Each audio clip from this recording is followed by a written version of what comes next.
Grand Rising, peace, peace. Glad everyone made it.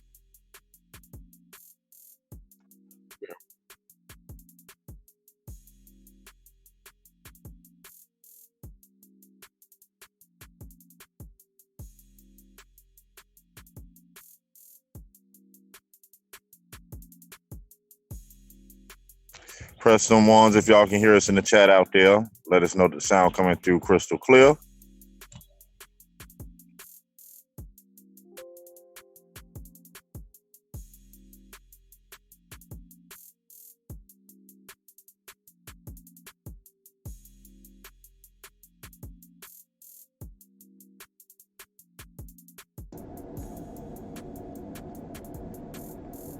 All right, let's see.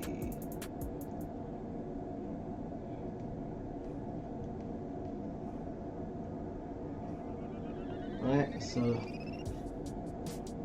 how's everybody's weekend been? Everybody enjoy their did all the fathers enjoy their Father's Day? Anybody doing any cooking out or anything like that? Just the neighborhood being a neighborhood, having fun. Okay. I sat back, got a chance to relax for the first time in a while, so that was good. Felt what sleep was like for a minute. Woo! Oh yeah, that was definitely an experience. Well, I want to go ahead and say grand rising to Courtney Gear, grand rising to Brittany Davis, grand rising to LJ Free. What up, Courtney? What it do? Peace. Grand rising to Indigenous Intelligence, grand rising to Alphawood Jones, grand rising to all those who are listening. And yeah, welcome to another C.A.B. Grand Rising show. Grand Rising Jay Susquehanna. Peace. So last Friday we actually was covering squatters and how one squatter in particular was Edward Gunter. Not only was successful in being a squatter, but he ended up being a prominent figure in the signing of the Treaty of was it December 29th, 1835?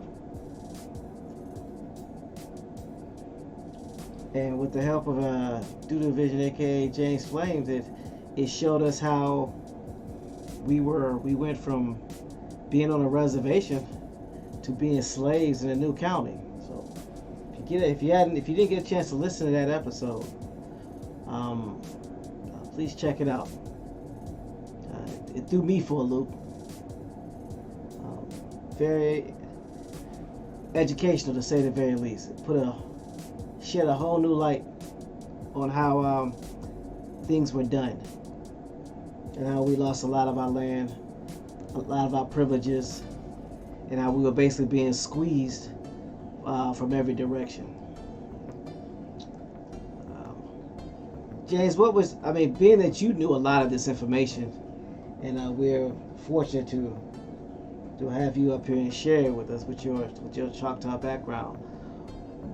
What was it about information on Friday that stuck out to you the most, and what you wanted the listeners to take away from it? Just how we were labeled and ended up in a certain county with a new name that we had no knowledge of, and how they did it with the document. My grandmother used to always tell me, the pen is mightier than the sword. When I was growing up, I used to, get into conflicts. I never started fights, but I finished a lot because I didn't like bullies. And she would always tell me, baby, the pen is mightier than the sword. The pen is mightier than the sword. And I never understood that until I got older. And this was a prime example. Friday's show was a prime example of the pen being mightier than the sword, and how we were written out of history as being Indians and placed in their books and their annals as property.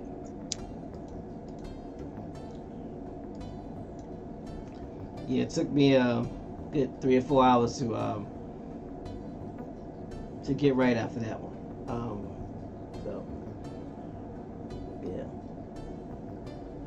Bones, anything you want to share about that before we move forward?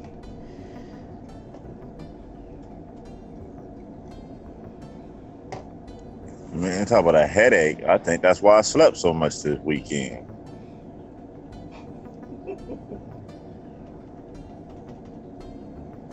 I know I wasn't expecting it. That was crazy. Yeah.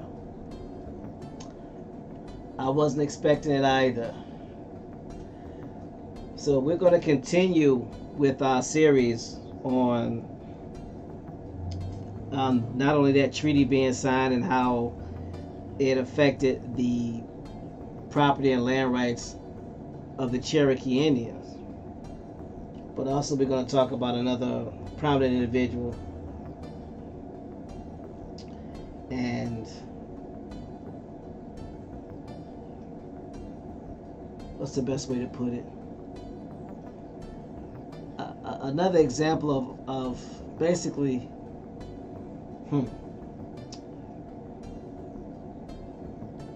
for lack of better terms, mulattoes coming into power, and then there being a power struggle. Then all of a sudden, somebody getting removed and eliminated because they don't fit the narrative, if you will. When I say removed, I'm not talking about have your YouTube channel spammed or blocked. I'm talking about physically removed, like out of here. So I'm going to put the link in the back chat because we're going to be covering Elias Boudinot and his contributions to the Cherokee Nation. And again, we are fortunate to have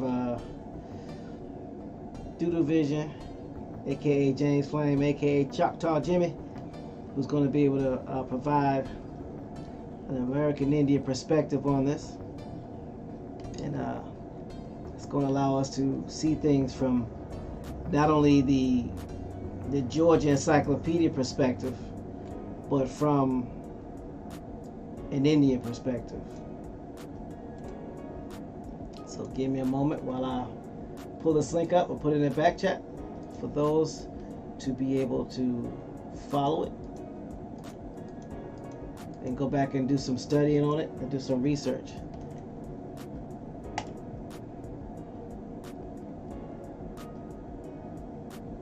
So put this in here.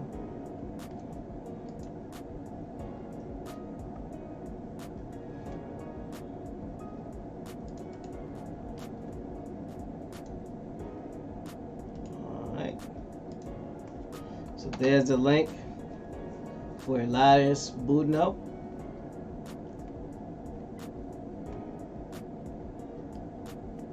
And I was mispronouncing his name as Benoit for like 3 or 4 days.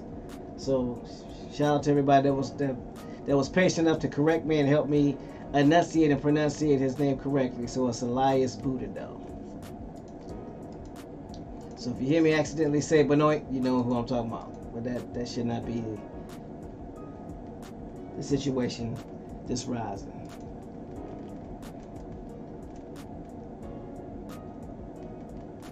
So let's see.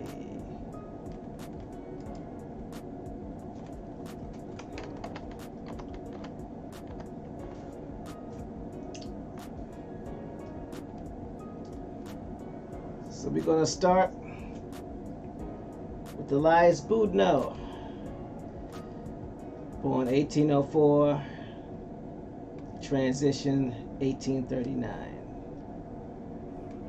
And I'm reading from the New Georgia Encyclopedia, courtesy of one Doodle Vision, aka James Flame, aka Choctaw Jimmy. And James, at any point that you feel like you need to cut in and say something, by all means, please do so. Will do, I'm back. sir. I had to answer a call real quick, but I'm back now. Bones, I am not surprised. There's a lot of things you got going over there in Tifton, so we definitely appreciate you. So I was about to go in and read about Elias Boudinot and his contributions to the Cherokee Nation. And I was letting James know that he can cut in anytime and share some information from the Choctaw perspective. So without further ado, I'm going to go ahead and start reading. And it reads, Elias Boudinot was a formerly educated Cherokee who became the editor of the Cherokee Phoenix, the first Native American newspaper in the United States. That I didn't know. In the mid-1820s, the Cherokee Nation was enormous pressure from surrounding states, especially Georgia, to move to a territory west of the Mississippi River. Ultimately, the Cherokee Nation was divided, with the majority opposing removal and a small but influential minority, including Boudinot, favoring removal. As an educator, an advocate of Cherokee acculturation, and editor of the Phoenix, Boudinot played a crucial role in Cherokee history. During the decades preceding the nation's forced removal, often referred to as the Trail of Tears. Correct, Free. He was only 35 when he passed, or when he was killed. So I want to take a moment to click on what the Cherokee Phoenix newspaper was. Mm-hmm. Because I was not aware of this. And again, shout out to Doodle Vision for providing this information. So I'm going to go ahead and put this information in the chat so everyone can take a look at it as well. Let them tell the story. You ain't had nothing. I know, right?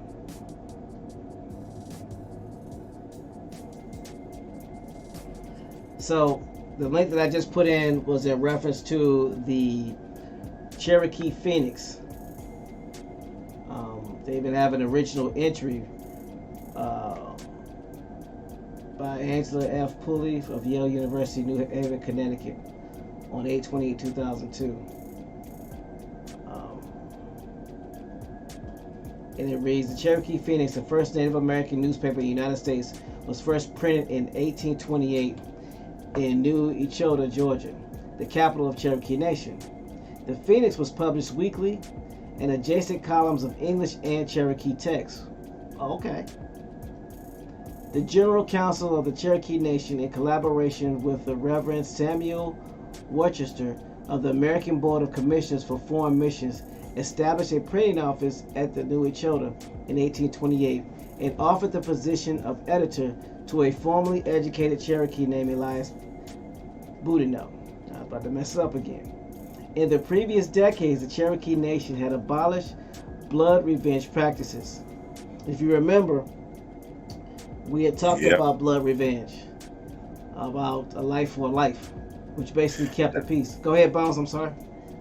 Yeah, I was about to say, that's checks and balances right there. That's what stopped a lot of that tribal beef and that law right there. Now, James, quick question, because I never did get a chance to ask you about it. What was your perspective and your knowledge of the blood revenge practices that some tribes practice? If you don't mind me asking. It goes back to the old saying, an eye for an eye.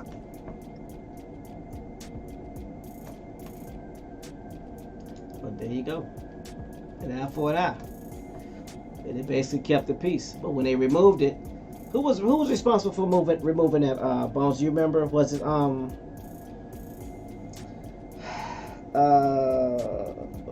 Blant? Was it Joseph Blant?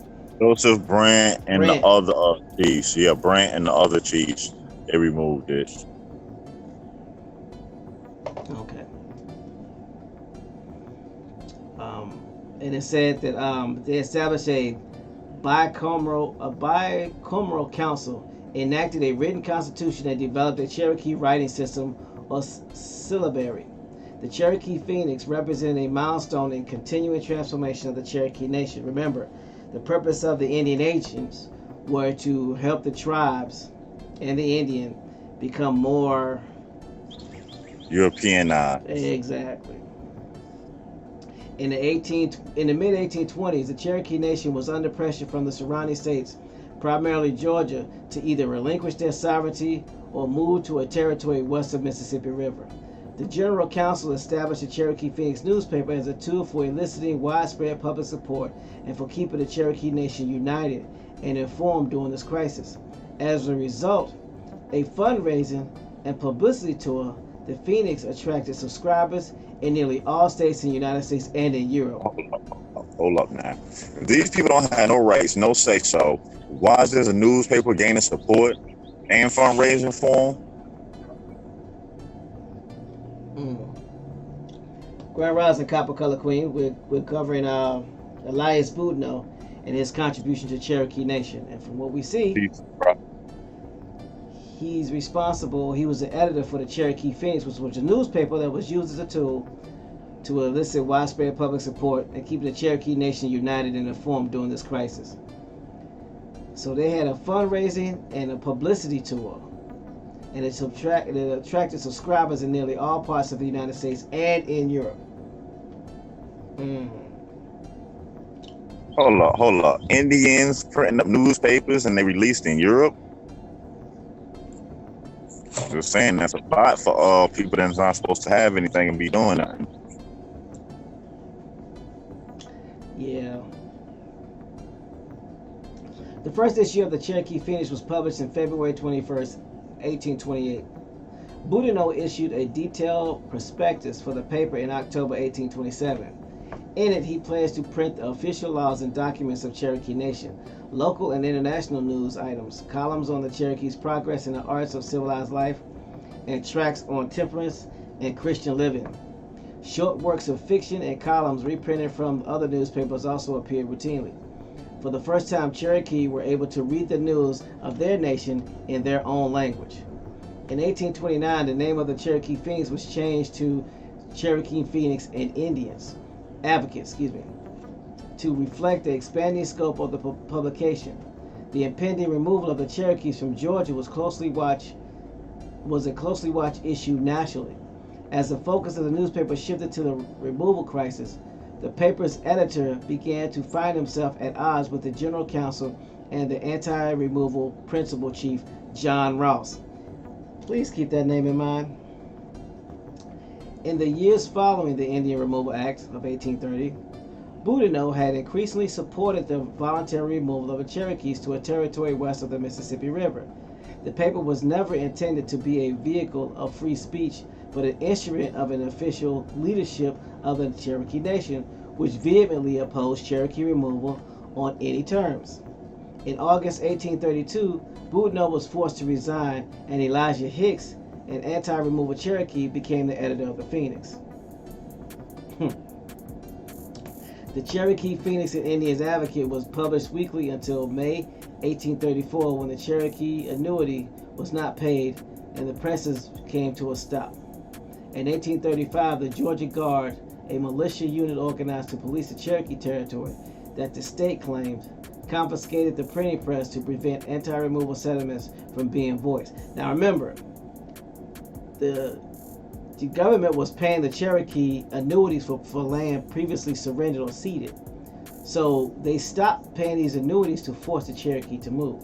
So you stop certain annuities, then certain funds get stopped, then certain things are not allowed to happen, i.e. printing a newspaper. The same year, Elias Boudinot was one of several Cherokees who signed the New Echota Treaty of 1835. Under the terms, the Cherokee Nation relinquished all remaining land east of the Mississippi. And basically that talks about the Cherokee Phoenix. Now, I would be interested to actually see a copy of the Cherokee Phoenix, because I would love to see how the language is written. Grand Rising Pamela Hall, Grand Rising Carrie Bay. So that would definitely be interesting.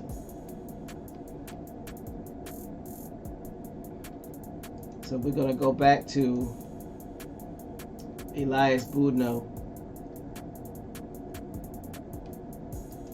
put it back in the chat.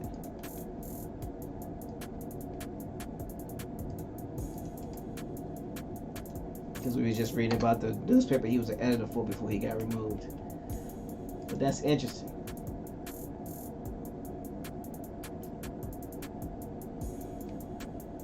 So now I'm on second paragraph of Elias Boudinot and his life.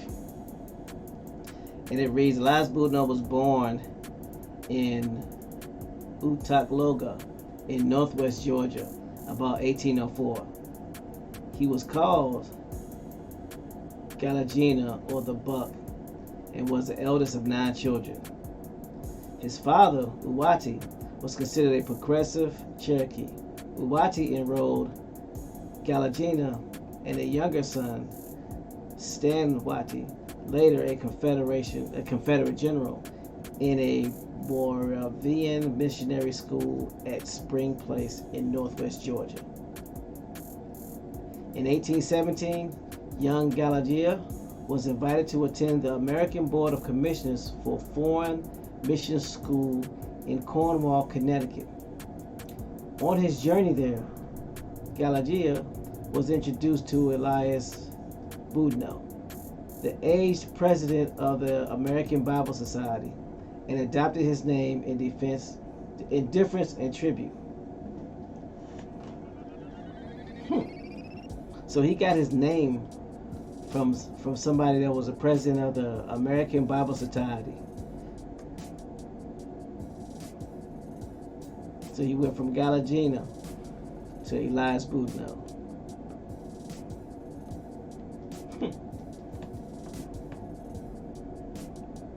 That's interesting.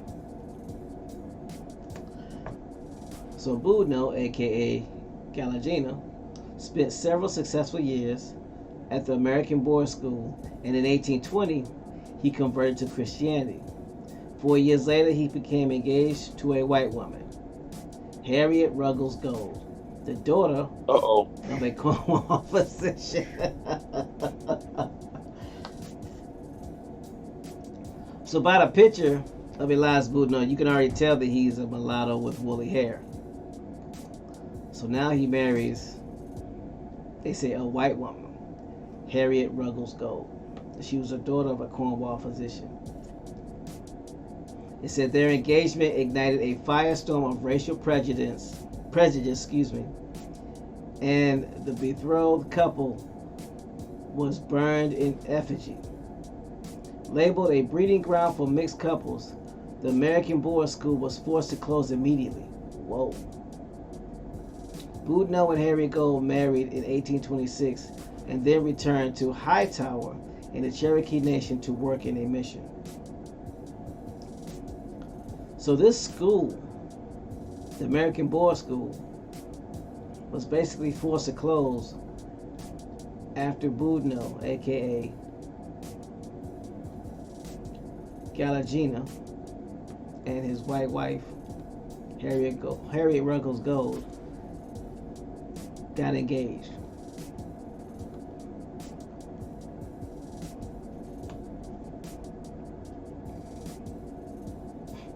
Elder Free says closes immediately. So apparently there must have been a serious riot being threatening or happening on that campus.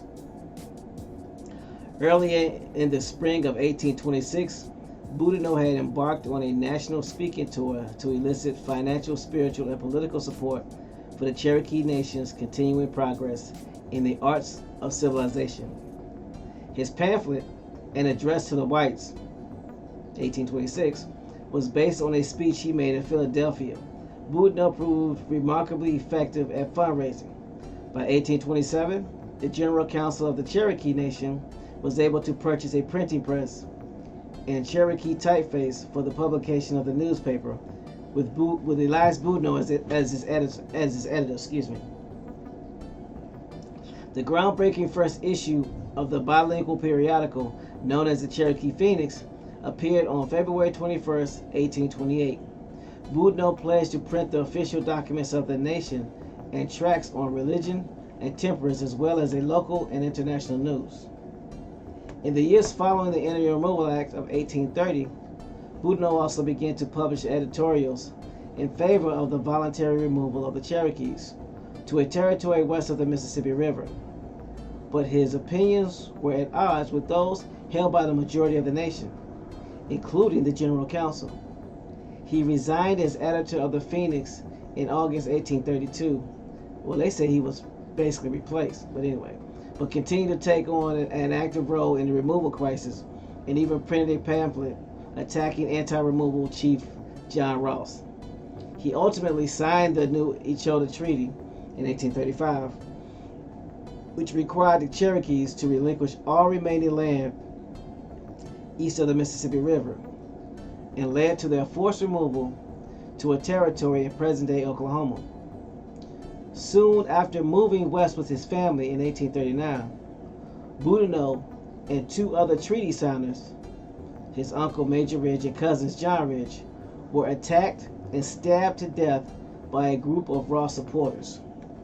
Boudinot was introduced into the Georgia Writers Hall of Fame in 2005. So he was a very young man when he was murdered.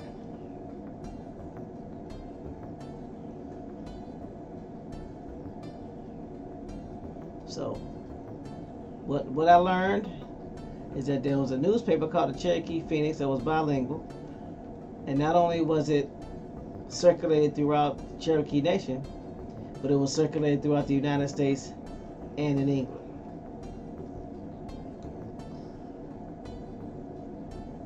He married a white woman and caused the American Board School to close. So he was a very controversial person, to say the least. And what was the year again of all this? I'm sorry? And the year again was 18 what? The year that the school closed, or the year that he passed away? No, the year of the school. The year the school closed was 1820. Well, it was between 1820 and 1826, because 1820 he converted to Christianity, and then he became engaged to Harriet, and he got married in 1826, and the school closed between then.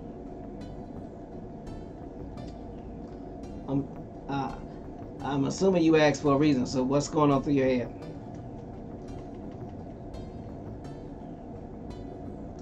No, I'm just studying the dates that in 1820 that this is going on.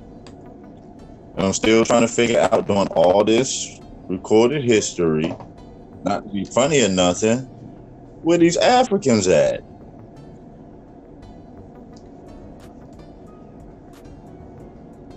Well, let's get a Choctaw perspective, shall we? Mr. James Flames, aka Doodoo Vision, aka Choctaw Jimmy, can you shed some light on what you know about Elias Boudinot and his relationship with then Cherokee Chief John Ross? John Ross took advantage of the position that Elias Boudinot had within the tribe, knowing that his father was a chief, the principal chief, main chief, and also took advantage of his formal education, because John Ross also had a formal education, but the animosity took place because when his name was changed to pretty much Elias Boudinot II or Elias Boudinot Jr., you have to study what happened with the original Elias Boudinot in his writing, because he had always said that the American Indian were the lost tribes of Israel. Thus spawns the changing of the name to Elias Boudinot. So when the former Oo-watie chief was changed to Elias Boudinot, he was using that name because everyone was familiar with Elias Boudinot, the original Elias Boudinot, because he was one of the writers of the Continental Congress. So he was asked to do a lot of engagements, be at a lot of parties and rallies and in the inner circle. And there used to be a saying, they said, if she can't use your comb, don't bring her home. But I guess they were saying if he can't use your brush, don't be in a rush. because sometimes you think you can get in with these societies, and they realize let you know who you really are once you start talking about getting married and having babies and being in their family. But yeah, these Africans will know where to be found. As you know, that the Cherokee Phoenix, which is a very unique name. Again, for those that don't understand, go put the connection with Phoenix and all these Phoenicians and all this talk that we hear about who the Phoenicians are that nobody knows who they really are. But he's telling you here why I choose that name and the fact that it was circulated in England. But I'm gonna come back to that in just a moment. You'll go right ahead. I'll put a link in the back chat as well. An example of the Cherokee Phoenix.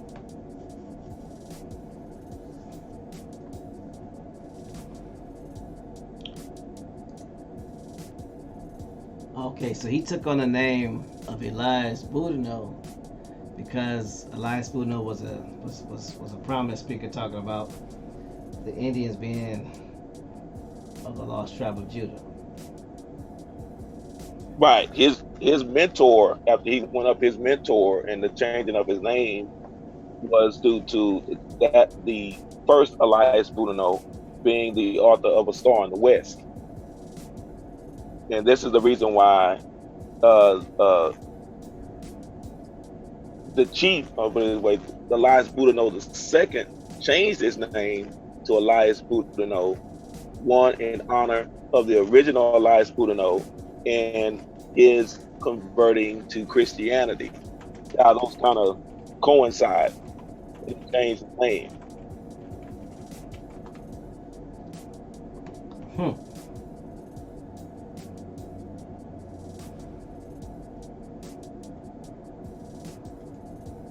Yeah, I'm looking at the A Star in the West.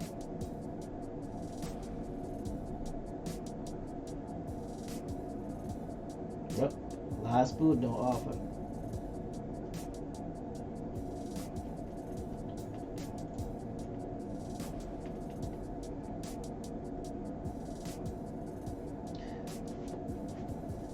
Let me see what's going on. The Elias Boudinot II, as he was being mentored, the original Elias Boudinot was letting him know, hey, I already know about you all, and you all are the lost tribes of Israel.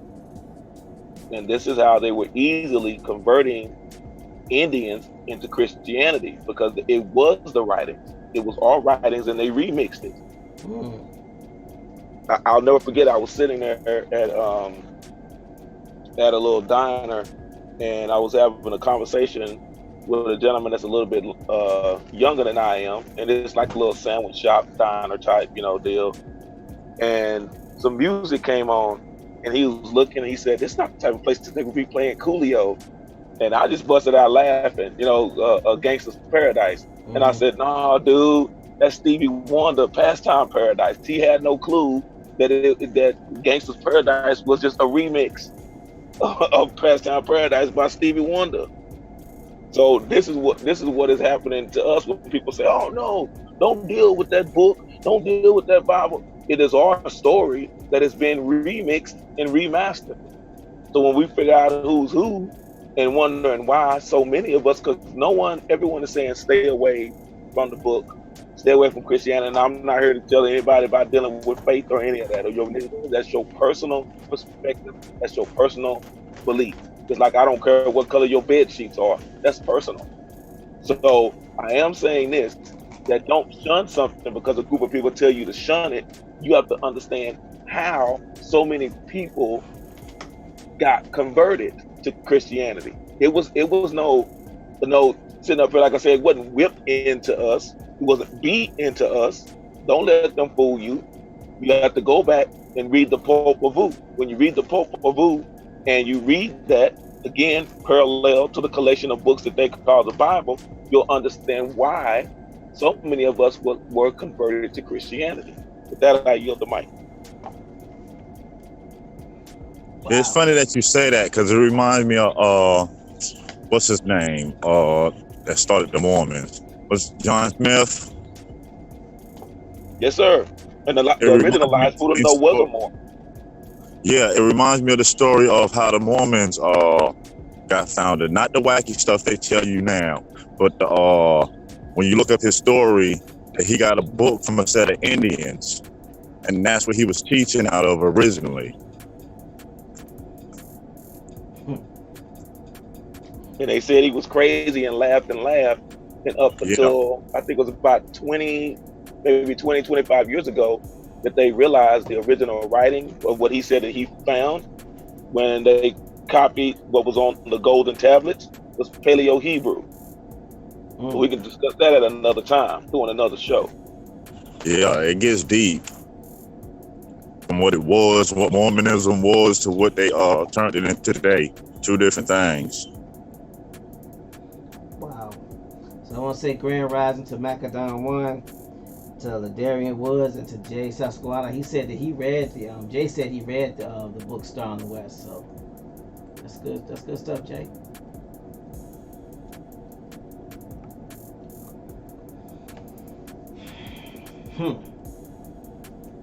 But like James said, there's a lot of info out there contained in our history.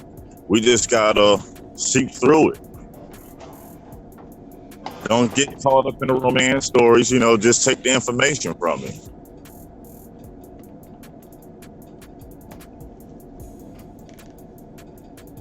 But it's interesting that James talks about that perspective of how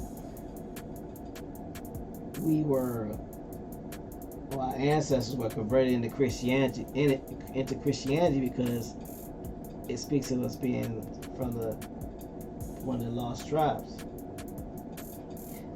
Jay said he read the book 10 years ago. It was given to him by a white dude.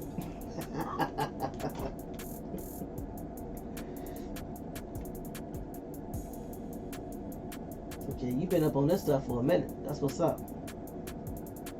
But going back to what James was saying, it's just a unique spin or a unique perspective on how we were transitioning to Christianity, because those were our books in the first place. So, like you said, it's not that it was beat into us. It was something that made sense based off of what we already knew and what we already taught. Is that what I'm understanding, James?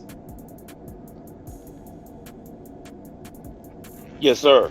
We already had, and that's why the original Elias Boudinot quoted the Indians saying that the book that the white man has belongs to us. And because we did not abide by its laws, we failed.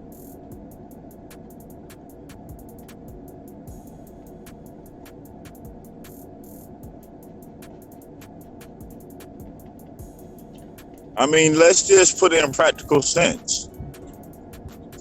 We're supposed to believe that these people forgot their language, their ways overnight and picked up a new set of ways and belief system.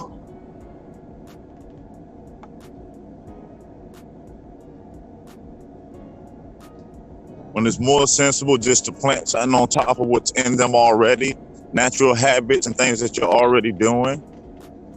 I mean, we see through history that that's all they did, that a bunch of us didn't move. They just renamed stuff and drew imaginary lines and new titles. Same book, same story, just different names.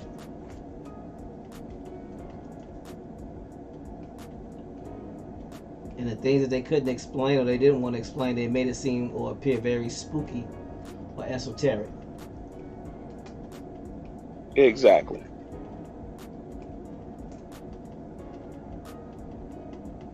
I wonder if they can find any information on Elias Boudinot.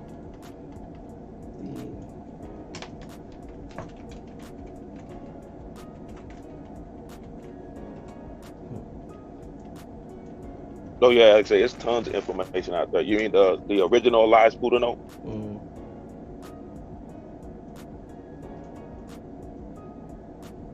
It's just amazing how this information goes, I guess for lack of a better term, undiscussed or under-discussed.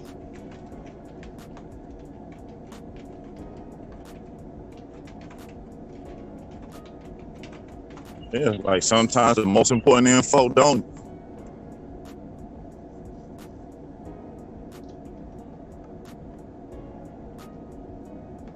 I guess it don't fit the drama narratives for society.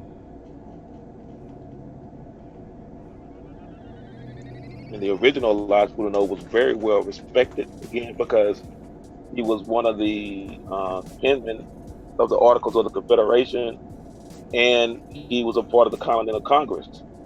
Because before George Washington being the president of the United States, there was the Continental Congress, and there were several presidents of the Continental Congress.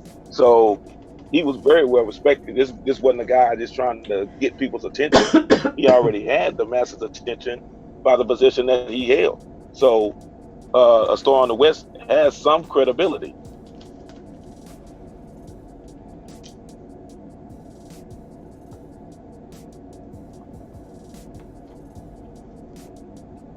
Yeah, I found his Wikipedia page.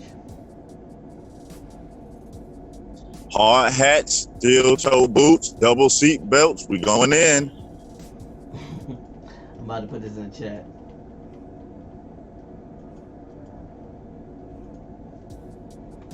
Let's see what Wikipedia says about the Elias Boudinot, author of the 10 Tribes of Israel. It says Elias Boudinot, born May 2nd, 1740, transition October 24th, 1821. It says was a lawyer and statesman from Elizabeth, New Jersey, who was a delegate to the Continental Congress, more accurately referred to as the Congress of the Confederation, and served as president of Congress from 1782 until 1783. He served 1 year. He was elected as a United States Congressman for New Jersey following the American Revolutionary War. He was appointed by President George Washington as Director of the United States Mint, serving from 1795 until 1805. His early life and education says that he was born in Philadelphia May 2nd, 1740. His father, Elias Boudinot III, was a merchant and silversmith. He was a neighbor and friend of Benjamin Franklin. His mother, Mary Catherine Williams, was born in British West Indies. Wait a minute, back up. It says she was born in British West Indies, and her father was from Wales. Elias' paternal grandfather, Eli, sometimes called Elias Boudinot, was the son of Jean Boudinot and Mary Sire of Morans, and this was in France.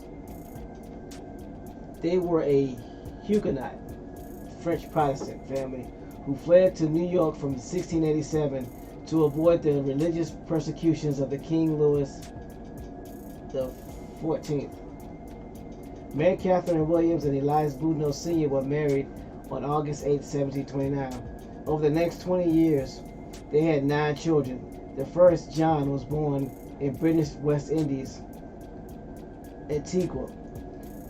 Of the others, only the younger Elias and his siblings, Annis, Mary, and Elisha, reached adulthood. Annis became one of the first published women poets in the 13 colonies, and her work appeared in leading newspapers and magazines. Elias Boudinot became Chief Justice of the Supreme Court in New Jersey. After studying and being tutored at home, Elias Boudinot went to Princeton, New Jersey, to read the law as a legal apprentice to Richard Stockton, an attorney he had married. It says who was an attorney. He had married Elias' older sister, Annis Boudinot. Richard Stockton was later a signatory of the Declaration of Independence. Then talks about his career. Said he owned land adjacent to the road from Elizabethtown to Woodbridge Township, New Jersey. Talks about his family. Talks about his career.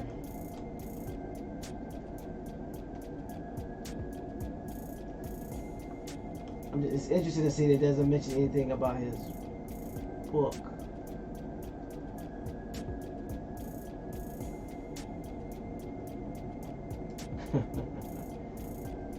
I find that interesting. Maybe I'm missing it.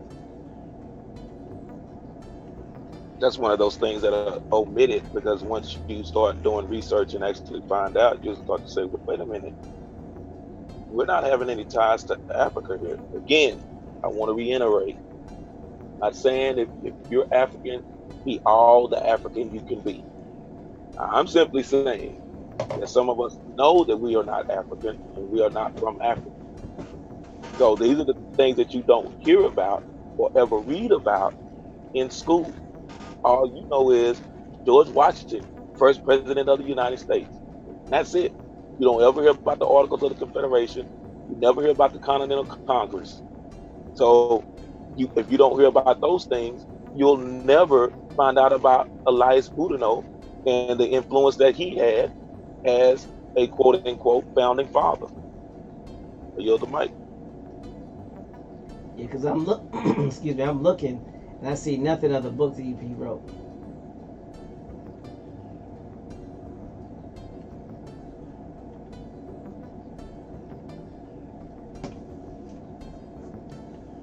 Nope. Maybe someone else can read it and find it, but I don't see anything concerning his book. Very interesting.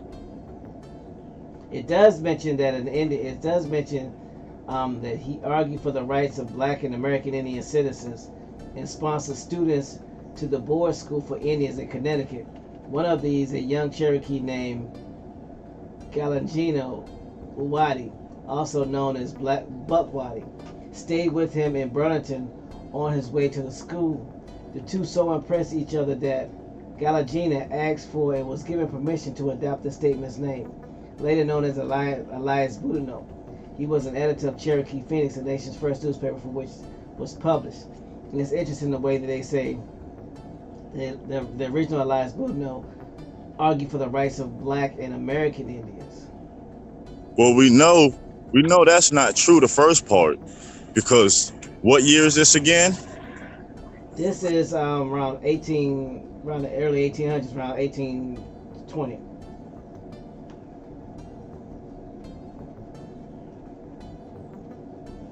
Between 1817 and 1820.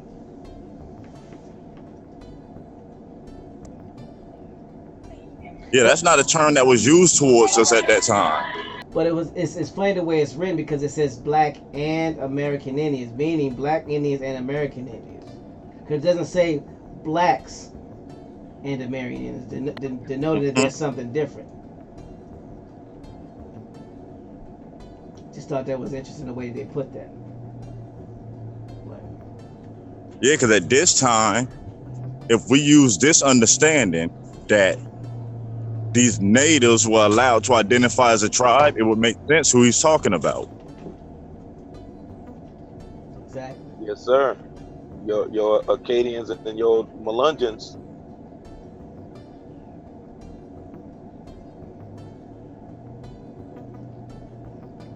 Copper Color Queen says, here's the title of what I found: A Star in the West, or a humble attempt to discover the long-lost 10 tribes of Israel, preparatory to their return and their beloved city of Jerusalem. Exactly, Copper Color Queen. There's also you can also find a book on Amazon.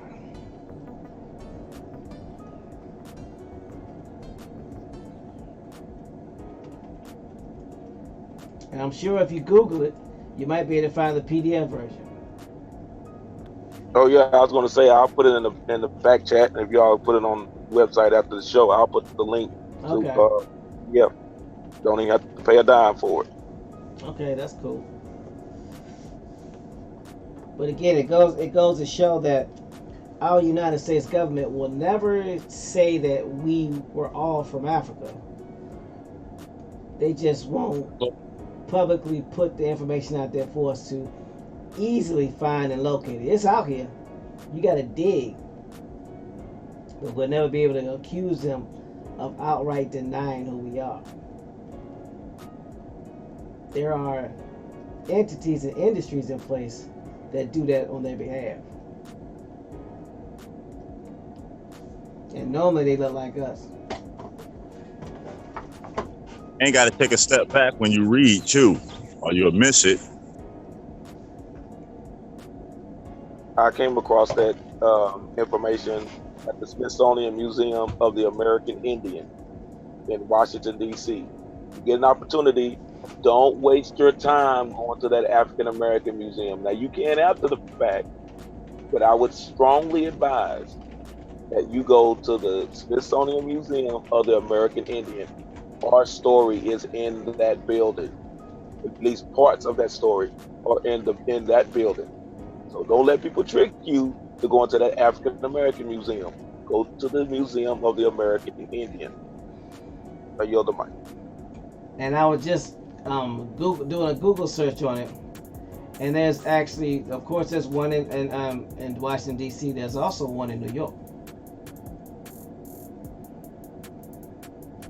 So for those of you who live further north, you don't have to come all the way down to D.C. You can actually go to the one in New York. And if you notice, though, and not to bash anyone, but those that have YouTube channels stationed out of New York, you never hear them mention that museum, nor do they ever visit that museum. I wonder why. I yield the mic. I will put in the link to the Smithsonian site .edu. That way you can actually take a look at it and see what the hours of operations are.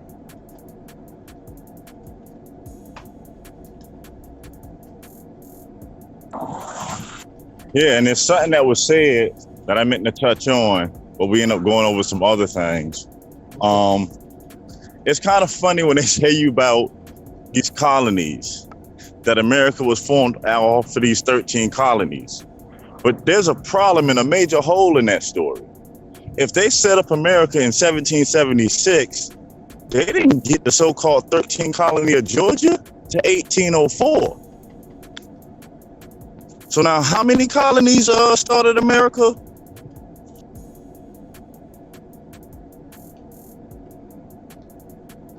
And all they had at that time was the northeast corner.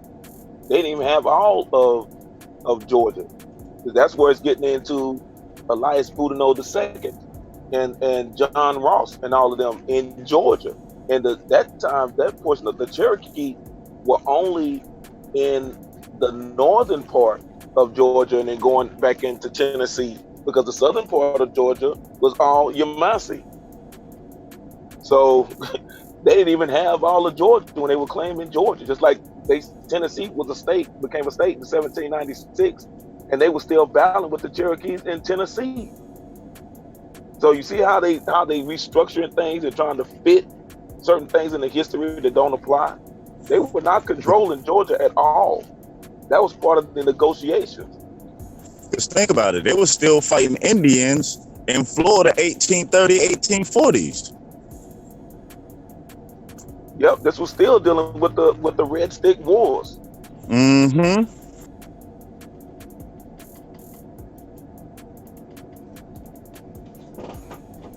He said, sounds like some fuzzy man. Yeah, because they want you to think the American Revolution, the Civil War, all these Indian wars. You got to remember, all this is going on at the same time. These years overlap each other. Red Rising, Golden Moon.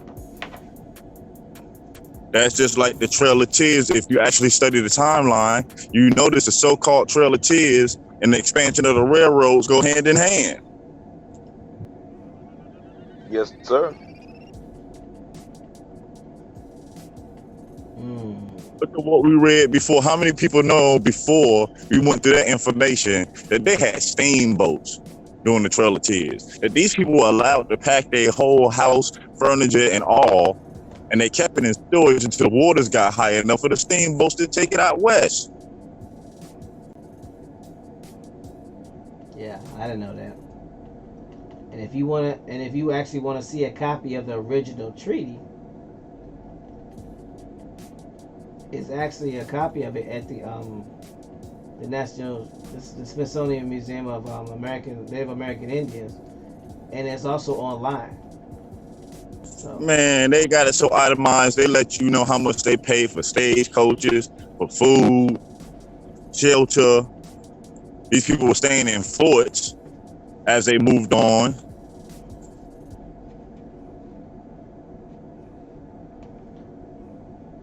And not to mention $5 million, they're saying. Little Moon says both of my fourth grandfathers were fighting in Tennessee. He said starting coming out of the 1793 Indian Wars. Cree said the treaty and the historical narrative are night and day. Yeah, you got that right. This is why you have certain Indian chiefs and councils that are in charge to tell this story. Oh, we took the trek. Oh, we walked with no shoes on, and everybody was dying of pneumonia. But they took 30 slaves with them. See, this they throw that in there all the time. That these Indians were allowed to take their African slaves with them on these Trail of Tears, and not knowing that they were actually taking cruises on the Love Boat. And that's the thing. They want you to believe that you barely got enough resources for yourself, but you're gonna take so-called slaves. But what resources and food? Come on, man. They need to stop. Cree said they had an entourage. Rolled out the red carpet and escorted them. They had a frigid move supplies. Anybody just don't get a frigid to move stuff on. Yeah, they had a whole crew like Bad Boy Entertainment in the early 90s.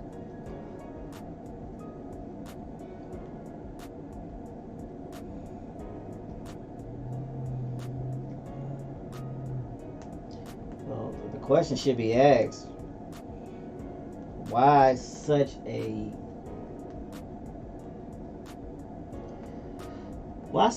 concerted effort? That's what I'm gonna say. Why such a concerted effort to hide our involvement in being Indians on this land? And why is there continued concerted effort in doing so?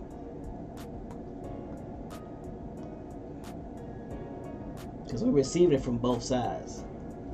You know, propaganda. Well, they 1906. They 1906 argument in the Congress let you know what their problem is. They wanted to keep power. They wanted to be in charge, keep control.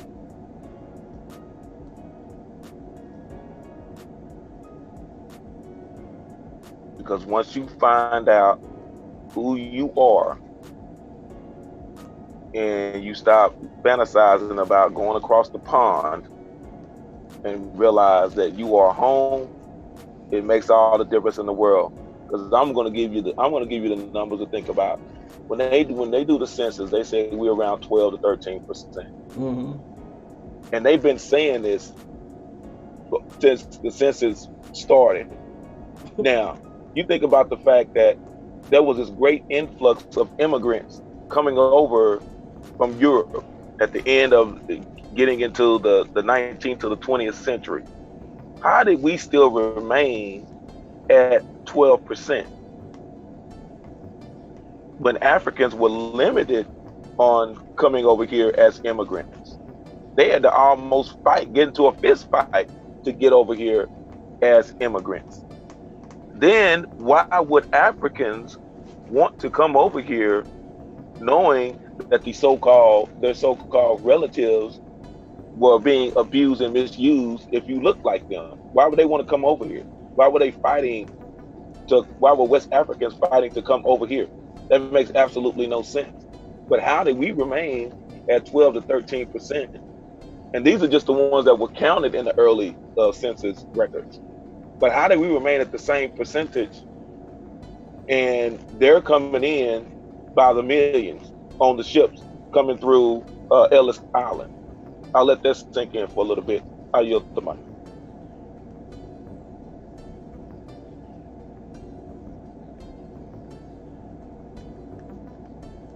Good question. Where did this large uprising in our population come from? And it seems that we're in the same locations our ancestors been in these southern areas. If you look at the map then and look at it now, we never left.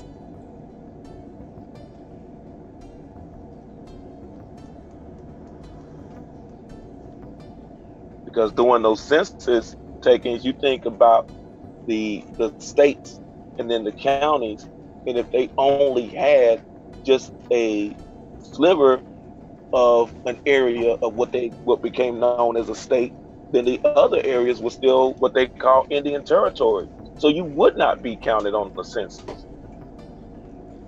And that's the thing too. I'm glad that you said that. When they're doing the 1790 census and all this, so like you said, they don't have these other colonies. They're only in the corner of the Northeast at this time.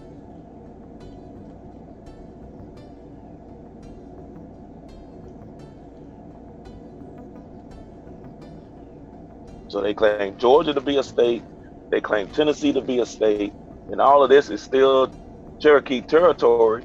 And you had all these wars still going on, fighting over the land. And then you had those that wanted to go west because they didn't want to deal with the conflict, against those that wanted to stay. As we're reading about Elias Boudinot and the conflict that John Ross had with him later on, when the Oo-watie family decided, hey, we need to get out of Dodge. It's getting too heated, so we'll go west of the Mississippi. And John Ross was like, no. And that's why they abruptly shut down the Cherokee Phoenix. I know I'm getting ahead, and I apologize. I'll rewind the tape. And then we can go back and continue to discuss, what happened and how Elias Boudinot II ended up with this printing press. Can you share that with us, because I don't have any documentation on that. Yes, that's why he was using this printing press to do the mass distribution, and that's how the copies of the article or the paper was getting overseas.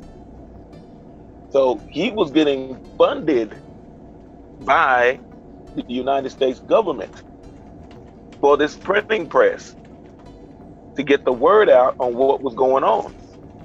And so that was also funneled through John Ross.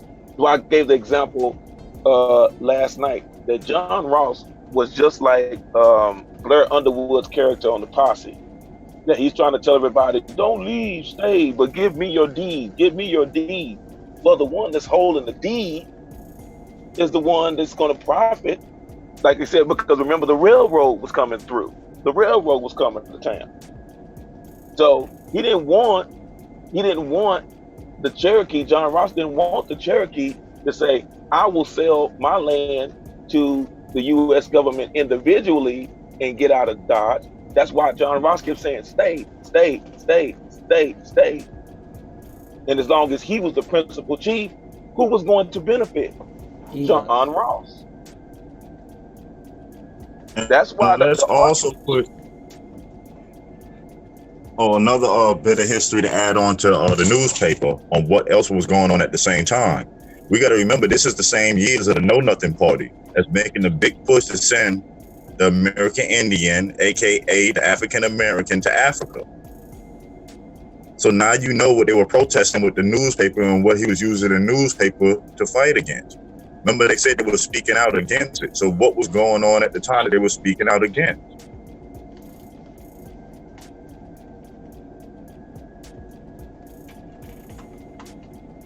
Remember, they said they did fundraisers to bring awareness.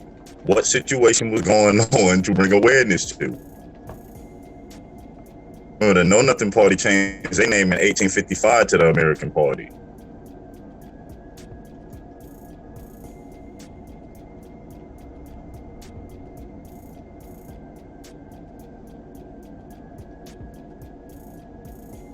It's just funny when they give you history, they try to make it seem like it's happening at different points in time when it's really not. It's just different areas at the same time.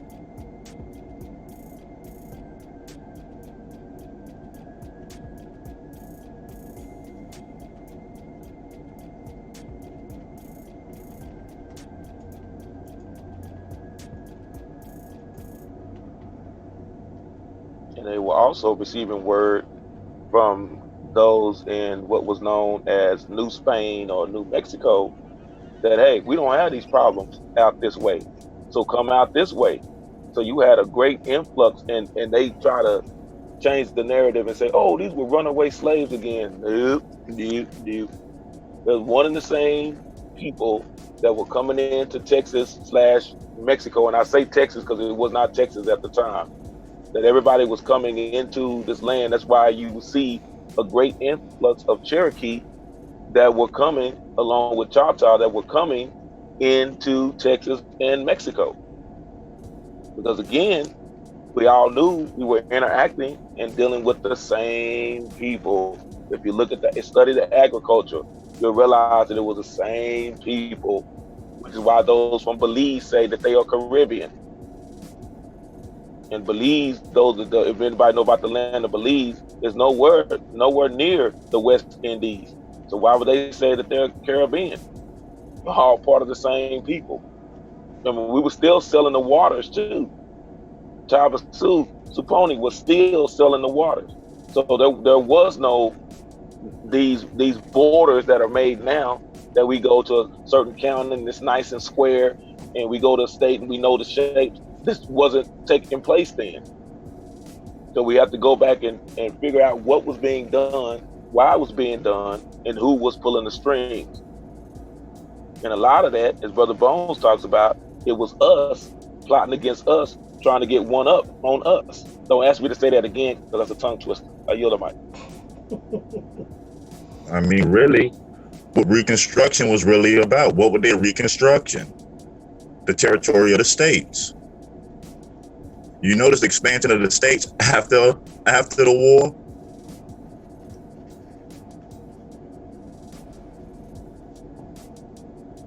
That before they were struggling, took them forever to get down to Georgia. Then all of a sudden, they make deals with certain tribes. Then bang, they all over the place. Yep, after we've killed each other, and only a fraction of us are still left. Again, the Civil War was us against us. We were the cowboys, we were the Indians, we were the soldiers. We did it all. Like you said, it was us against us. Grand Rising, I am Flying Squirrel. Hope everything's going well. Peace, peace. But you see it apply in today's time. The U.S. military sent a handful of troops to a foreign country. Then they train the population there to be the soldiers. So when confrontations break out, there's only a handful of U.S. soldiers there, and the rest is the population fighting the population.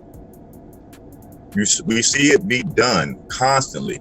They haven't changed the program. Free says they reconstructed the entire narrative. Looks that way, doesn't it? Because like we said before, if the problem was the Negro, so then why after the war you place Negroes in high positions of power and leadership all through the South, if that was the actual problem? If you don't like these people, you don't want them here, you say they foreigners, why do you allow them to take on power then? These are the questions that need to be asked. Why have a head on them if you didn't want them there in the first place?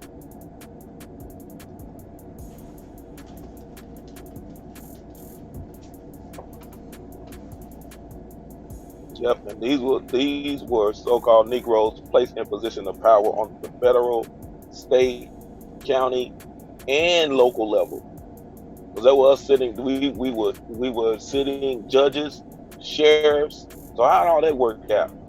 Then I can't wait till we start talking about the Buffalo Soldier.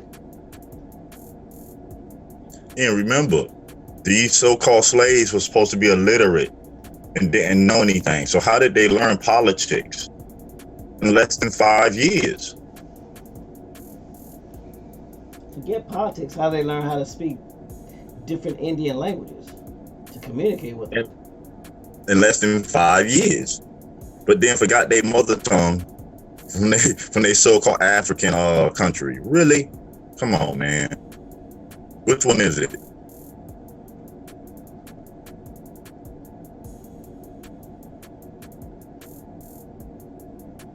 free says, how could slaves from another land one day become free and the next day become major power players in the government after not being allowed to learn to read or write? Then indigenous intelligence is right. Now they voting, owning farms, literate. It don't make sense.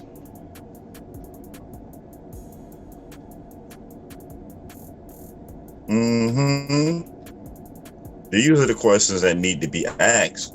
Well, we always say ask the right question.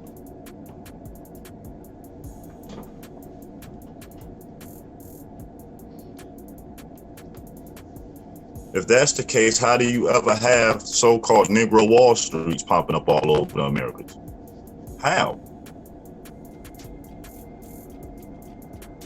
How are they able to generate finances if the history is what they say it is?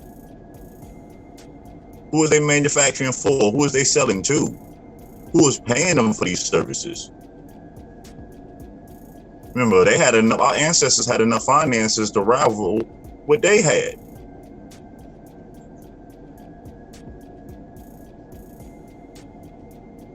And where do you get the finances from? If you were a slave, because if you were a slave, even if you were a indentured servant, you're working off time. So if you were a slave, you never owned anything. And if you never owned anything, where do you get the finances to start building anything? Yeah, owning farms, like they said in the chat, owning farmland, owning different businesses and areas. How? Yeah, because I want to know how Elias Boudinot II is coming up like that he can, get his stuff distributed into England. That's what I want to know. He didn't just put it in a bottle and hope that it landed overseas. You even see it with people like Booker T. Washington now. If you go by the narrative, by what they want to tell you in history, these people should have never existed, because where did they get the education and the finances from to become educated?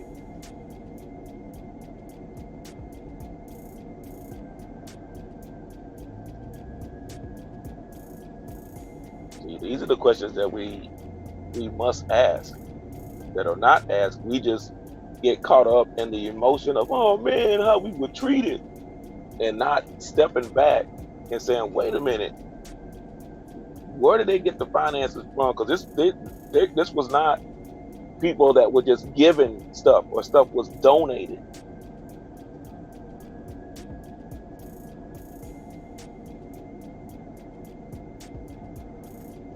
I mean, really, about it. On that storyline, there should have been no Dr. George Washington Carver. There shouldn't have been no Dr. Charles R. Drew doing blood transfusions and plasma, open heart surgery. How does this happen? You just don't walk off the field as a slave one day, open heart surgeon. And who is he operating and testing on? You just don't go operate on somebody. Well, what was studying? Well, the narrative, as you know, is that they were doing this at night when the master wasn't watching. But here's the thing: as the narrative indicates, there were slaves that were running away and getting caught. Well, obviously, if you was worrying about your slaves, i.e., your property leaving, wouldn't you have some people watching the slave quarters? And unlike nowadays, you had lamps and kerosene burning, and there was not as much noise pollution. There wasn't as much light pollution then as there is now. You could see a candle burning in somebody's house. If you was a slave, i.e., property, and you was supposed to be asleep, and you was trying to read, and it was illegal to read, oh, you would have got found out. I'm sorry. You just can't sit there and go, we learned how to read at night while the master was away.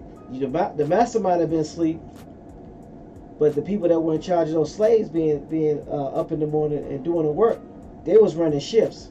Let the narrative tell it. So hold on. He operated on people by moonlight. That's what they want us to believe, and cleaned it up before the rising, so nobody knew. Yeah, we had several. So how did he get his doctorate to work in? How did he work in the hospitals then? These people crazy. The houses had moon roofs.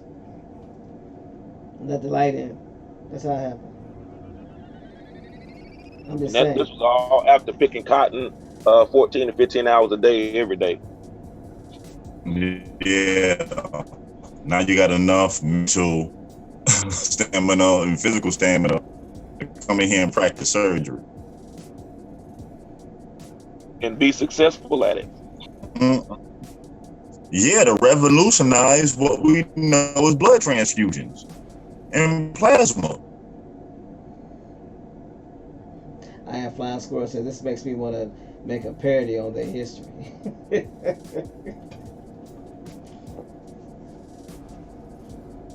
I mean, it's just some things to think about that should stick out when they tell these stories, especially if we take a step back and emotions that they try to get riled up in you when they tell you this. And if anybody ever know anything about picking cotton, there were like, what do you call those things? Thorns at the base of that cotton, where when you go in there and pick it with your hands, you get pricked. So the last thing you're gonna want to be doing is performing some surgery as the tips of your fingers have been stuck all day. But I digress. I don't think that's medical or sanitary right there. I'm just saying.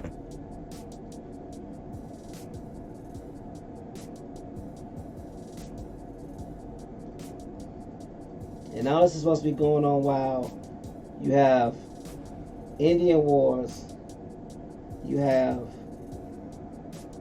the nations at wars.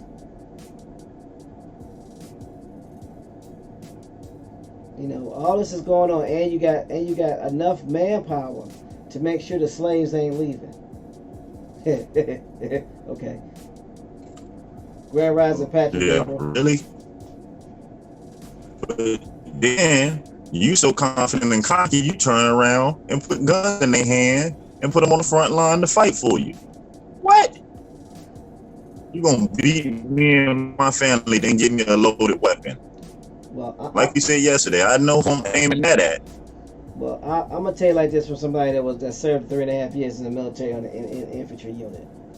There were officers that got killed by friendly fire from their own soldiers because of their idiocy. So you're not gonna give a slave a gun and then think, because think about it, the white officers were in charge of these slaves, quote unquote. So you got one gun, they got lots of guns. You've been whipping on them all day, and they ain't gonna pop you? Come on, man. That don't even make any sense. Especially when you outnumbered. And anybody knows how the military is set up. You have one officer per company. All these melanated people, man, yeah. Really? Leave that Glory movie if you want to.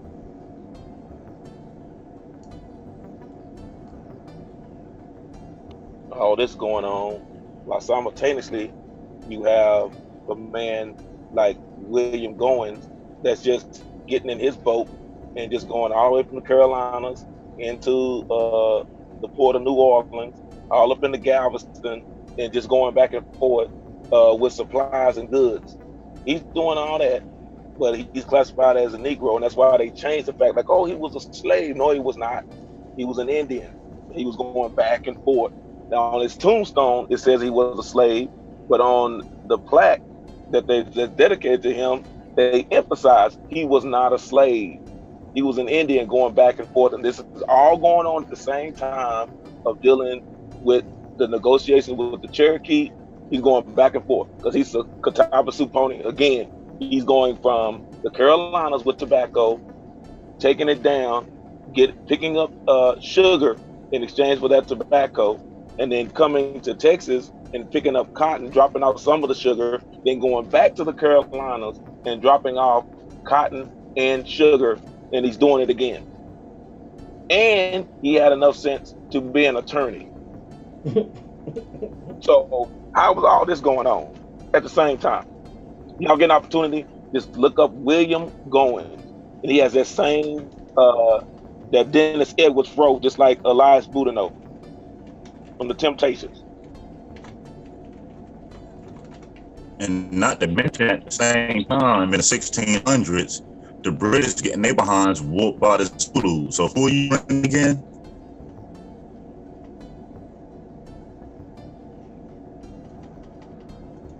We followed for the okie-doke. That's why I said, when you're dealing with that paper genocide, we always look at the, the Dawes Rose, the Dawes Commission, but all this was going on before that. When like I said again, when you just wake up one day and you're in a county, it's like, okay, I've never heard of the name of this area before. And that was a lot of the conflict that was going on amongst the Cherokee, like I say, from Tennessee, Mississippi, Alabama, and Georgia. Now, James, can you be a little bit more specific and break that down for some of the people who didn't watch the YouTube channel on Friday, dealing with how that was going on and how there were squatters, and the squatters were working in conjunction with immigrants and the surveyors?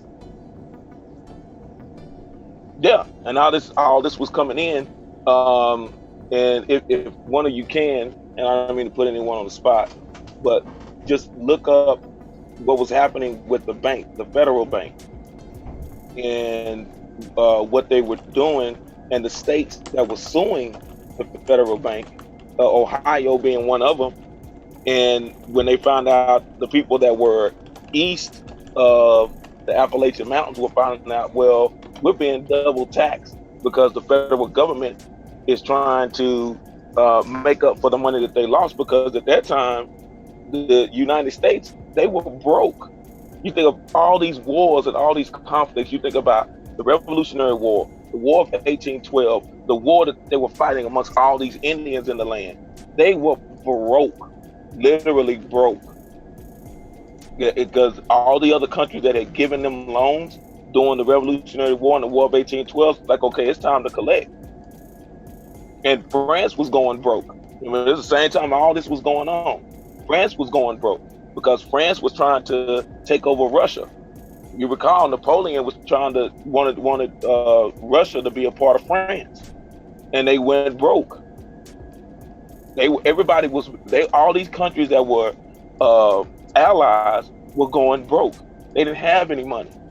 So you had soldiers defecting. You had sailors that saying, nope, we're not coming back. We're done. We're done with you. So Ohio was a prime example that they were saying, okay, we're going to sue the federal government, and all those that were east of the Appalachian Mountains were saying, hey, why am I being doubled down on the taxes to make up for the fact that the United States is broke? They started coming in on the other side of the Appalachian Mountains, and this is where you get these squatters. Because again, they were not controlling the territory at that time. And that's why you have people coming out of nowhere. That the guy come out of nowhere with his mobile home. Nobody knows where he came from. You like Spider-Man, nobody knows who you are. Who are you? And this is what was happening. So you had this great influx of those that were coming over that were east of the Appalachian Mountains. You had those, again, you had the Acadians, which again, combination of the Dutch. So you can just interchange Dutch and Acadians / French. They were all, the Northern French, they were all part of the same group of people that you can read about when you study European history. They're the Gothic people, they're the Goths. These are the ones that the Romans and everybody else was afraid of. Same group of people, AKA your Vikings, that have been here for thousands of years. And then in history, it tells you because they've been expelled. They got expelled out of Europe thousands of years ago. Ain't nobody want them around. Matter of fact, I think it's called The Expulsion of the Arcadians. It's a pretty decent book I started reading like 3 days ago. I put the link in there about the bank crisis of 1819.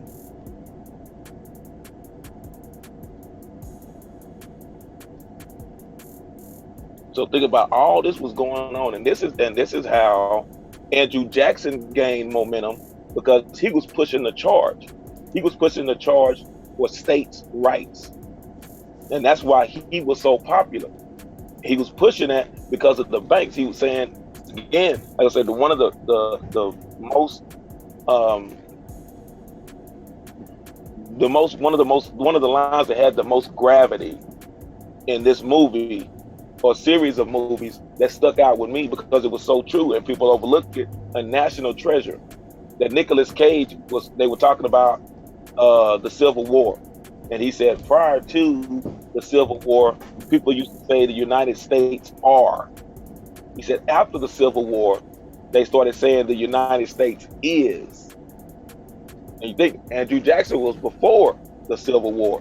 So it was about states' rights. And now all of a sudden you're hearing from a particular party that they are pushing more than ever states' rights. See, our history is repeating itself. They're pushing states' rights. States, you can't tell me what, DC, you can't tell me what to do. I'm my own state. We make our own rules. We're gonna abide by the rules till it goes to only goes so far. This is what they were doing, the same cycle that they were doing in the 50s and 60s when you're dealing with the governor of Mississippi. When they didn't want the Mississippi 9, they didn't want them to desegregate because they didn't integrate, to desegregate the schools because they were saying you are infringing on our state's rights. They were going back to the ways of Andrew Jackson. That's why he was so popular. But the United States was broke. They were broke. So each individual state is saying, we're going to sue you, federal government. We're going to do our own thing. And the people were saying, well, why are we going to pay taxes on a land that a country that's bankrupt? You can't tell us what to do. I yield the mic. And it goes back to the story of Andrew Jackson. Remember, the federal government said, don't touch the Indians. In his address, what did he say? This whole thing that they were the state representatives and they didn't have to listen, so he invaded anyway. Same thing in the 50s and 60s. I said the governor of Alabama, governor of Mississippi, governor of Tennessee, governor of Georgia were doing the same thing. They were taking a page because they studied history. They took a page out of Andrew Jackson's book. And remember when they were going down and President Kennedy was sending in the National Guard and they were saying, you can't tell us what to do. This is our state. We are the president of our state. You cannot tell us what to do. So in place of Indians, now they had Negroes. But let's put it interchangeably because they're one and the same. It's just history repeating itself. But most of us hate history because we've been taught that we from this slave narrative and never coming in on the other part of history. So again, that's where that emotionalism comes in. Because as many years as I've taught school, I've heard students all the time, they say, I hate history. I hate history. Because they hit you with, oh, you came over here, such came over here, and they were slaves. And such did this, and they were slaves. And that's all you hear. And it's not true. In most cases, it is not true.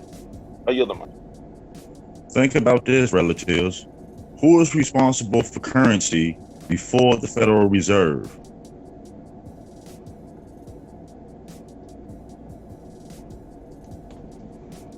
I'll see if I can find out. Remember, they did a tribute to the states for the state's currency on all the quarters.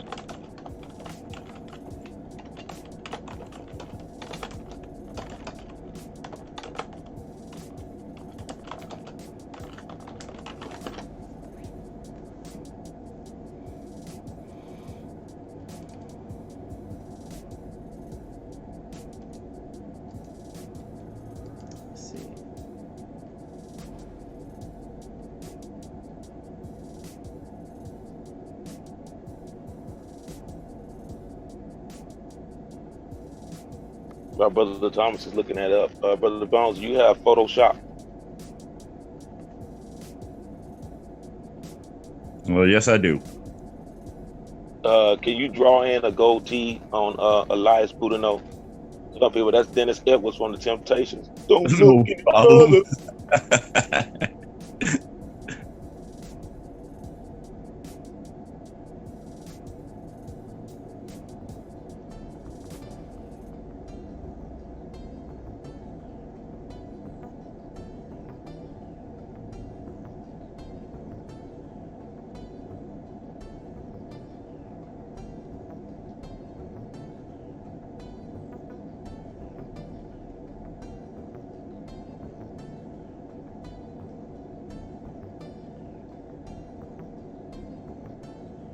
Looks like the states were responsible for creating their own currency before before Andrew Jackson and Bingo.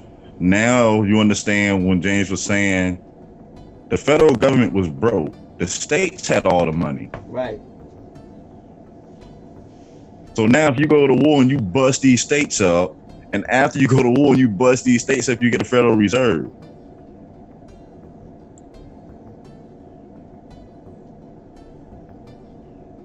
You gotta remember, states had the power to secede from the nation. That's true. That means they had the ability to be self-sufficient already. Right. Grand Rising Oak Cliff. Grand Rising Mr. TJ.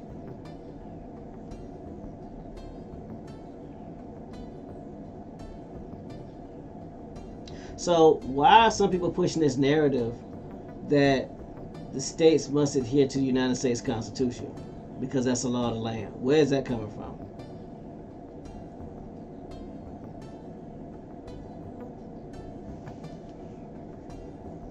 That's coming from those, again, that want to take the power from the individuals, the people, and the states. Because it is written in the Texas Constitution that we can succeed again. I don't know if you all recall, this was, maybe 6 years ago, 5, 6 years ago, that when Rick Perry was the governor, and he was talking about, we're going to, succeeding from the Union, because he was upset of who was in the White House, and everyone laughed. Outside of Texas, they laughed, but they didn't understand he had the right and we had the right to do so, and still do, because we can fly our flag above the American flag. They just choose not to, but they do. I put it this way, they do in San Antonio. If you go to San Antonio, Texas, you will see the Texas flag flying above the American flag. So at any moment in time, the governor can decide, hey, I'm the president and we're becoming a republic again, with the vote of the Texas House and the Texas Senate. They can do that at any moment. Say, we're done. They say, we have enough resources. We can create our own currency. We already have, we're dealing with a global economy. So we don't have to deal with the federal government ever again. And it's written in a lot of these states' constitution, especially those that are still here in the South, that were part of the Confederate states. I yield the mic. You got to remember, what was the mechanism that the federal government used to collapse the state finances? Taxation.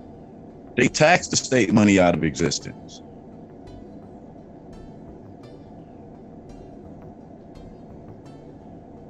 Yep, and now you get into where a lot of us, how we lost our land. Because if you're not dealing with the federal currency and you're using the barter system, you think if you're a sharecropper and I'm growing squash and carrots or whatever, and you're growing hemp in exchange for my squash and carrots, we're exchanging hemp, because again, clothing was made from hemp. Everybody just think they were just smoking hemp. No, your clothing was made from hemp. The military uniforms that they were using was made from hemp. So there was a lot of finances going on between hemp, and that's been written out in the history books, that they always talk about cotton and everything else, cotton and tobacco, but you don't read about hemp. Hemp was the crop of choice, because again, you can use it for recreational purposes, you can use it for cooking, you can use it for clothing. But that's what they were doing, is saying, okay, you can't pay your taxes. You can't pay your taxes. We're taking over this property. But but James, that would make sense that if you have reservations, right, and tribes on the reservations and they're tax exempt, and in order to get money from the states to tax the states, well, if majority of the land is Indian land, you're not getting anything from them, so you would actually have to move them and tax, and then you can now tax the state, and also too, because now there's gold, you can increase your taxes. That's just the way I look at it. Yes, sir. Mm-hmm. Because we got to remember, during the Civil War, there were two types of currency. They don't speak about the greenbacks.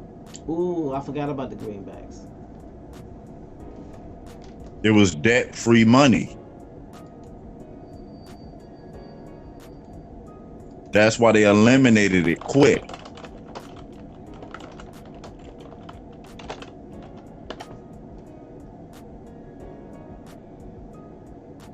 Then to make sure that they can collapse the states, to make the states have to work hand in hand with the federal government just kept raising taxes on the states. So then them finances collapsed and they had no choice but to buy in and take federal or government bonds in exchange.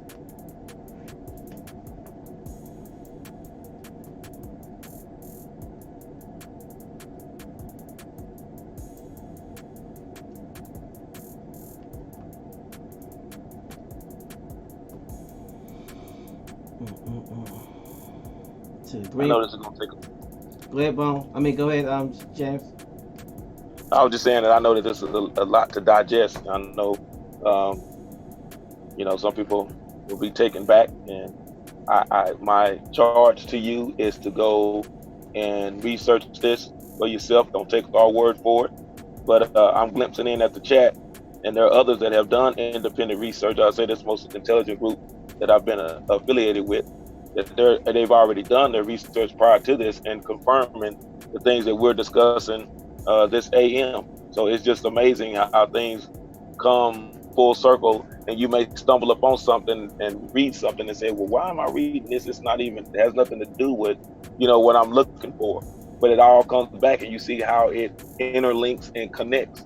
And it's just following that timeline, because if you just stop and just take 1 10-year period, 1 decade of things that have gone over here in North America, and you look at all of the things that have taken place within that decade, eventually you'll draw the conclusion that somebody's been lying, or somebody's a part of the Justice League, and we got super friends up in this camp, because they all over the place doing this, they all over the place doing that. How are they doing this simultaneously?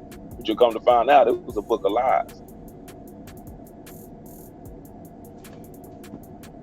Commerce at the time, with the trade that's going on, the states were dominating. Because you got to remember, at this time, there's no trans-banking to where one bank in one state can work across state lines. They were limited to there.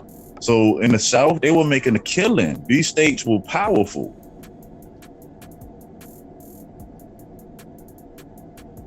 That's why they was able to tell the U.S. government, when you study through history, no, we ain't gonna do this.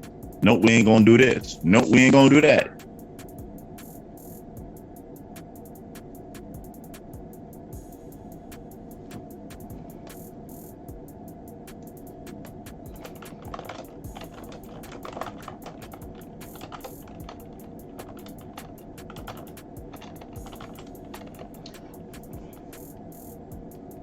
Just think about it. Even after the war, what did they do? Just came up with a new way to disperse the funds.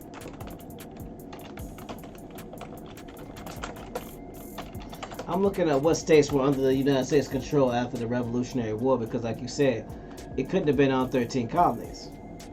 So, yeah. So what it looks like, while all this is going on simultaneously, is that they needed to get some of the money from the states that were not yet states in order to fund the war efforts that had already taken place up to this point. Mm-hmm. And like Jay was saying in the chat, first time the wars, they go bankrupt. Then when they realize, hold on, we got a group of people here, mainly in the South, they dominating in trade. Let's get into their system, influence it, bankrupt it, cash out, and that's how they got their money. You got to look at how many collapses happened in the history, that when you read back on it, you seen it collapsed by design.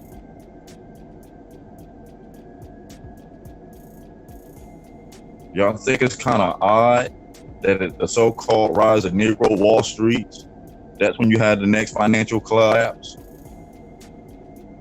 They go hand in hand. The financial collapse of the early 1900s, at the same time when you got Negro Wall Streets popping up.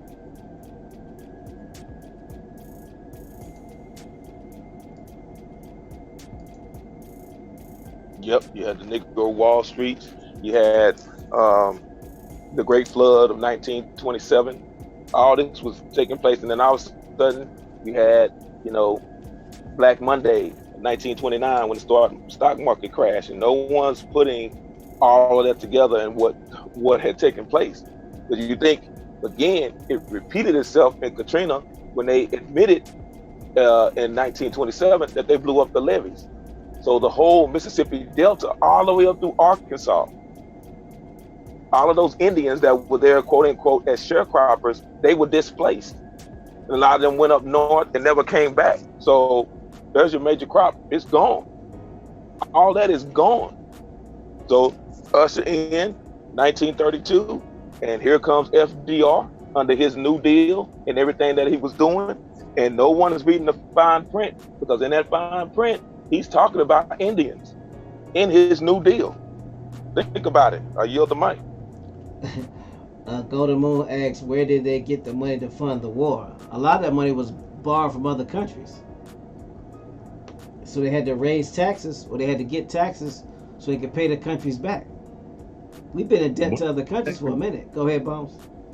What do you think America really pays Britain for? What do you think they paying back? Why do you think after the wars, this government was over there rebuilding stuff?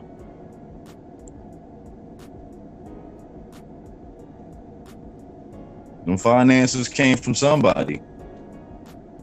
Trying to tell me you broke away. These two sides don't like each other. But in this day and time, y'all buddy still? And allotments get paid back there every year?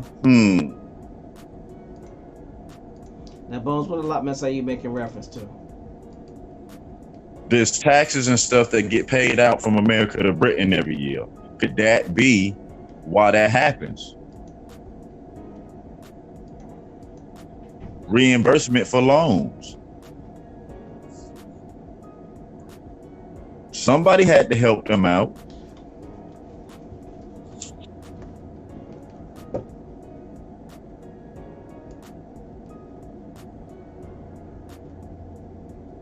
Why would they even deal with each other? They had so much dislike for each other. You broke away from the crown. So why are y'all dealing with each other? What's the general thing that brings both these sides that don't like each other, that were fighting, to the table to negotiate?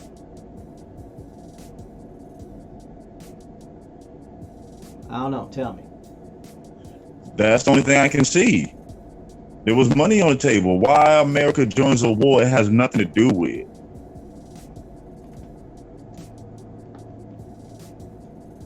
Defending Europe. Well, they say there's money in wars. And if you owe me and I got a problem, hey, I need that.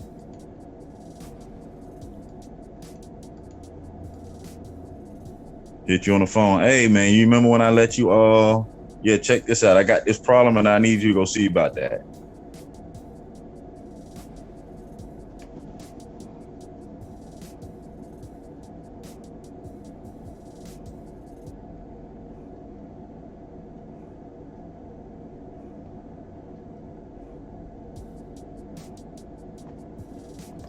Jay says we're missing a big part of the picture. What picture are we missing, Jay?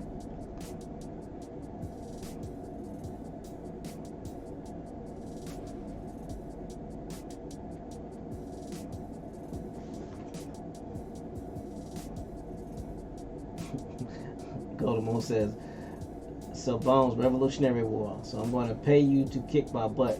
Or are we talking about a different war? I'm talking about all wars after, starting from World War I, moving on. America becomes the strong arm for the world. Why?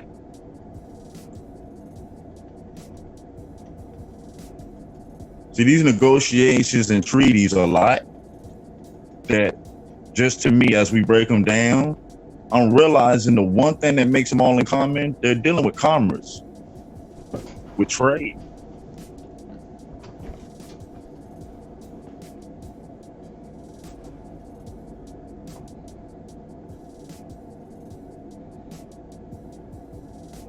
And people ain't going to war because they don't like each other. No, they're going to war over resources, trade routes, currency.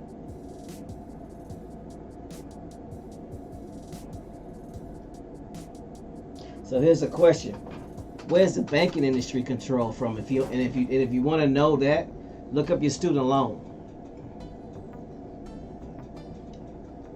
Who determines the currency and the rate of interest rates for your student loan? Who controls money? It's not the United States. And that's what makes me, you get what I'm saying, link that together.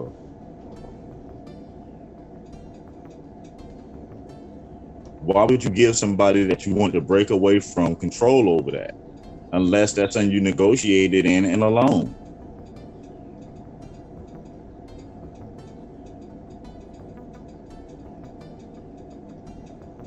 Because remember, they spent years building friendships with France. But France couldn't help them no more because France was financially tapped out.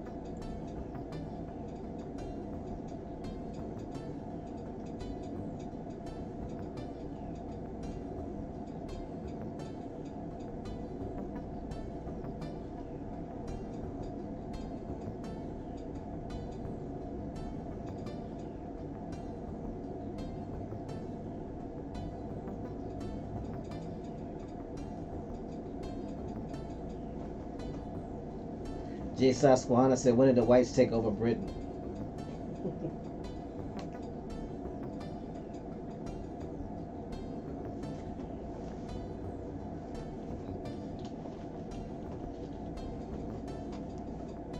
Started with St. Patrick.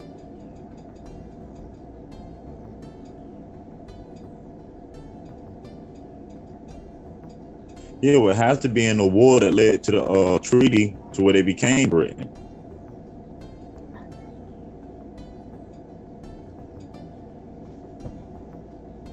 But the war where they took out the Scots and went from England to being Great Britain back in 1707 or 1777? Yeah, somewhere around there.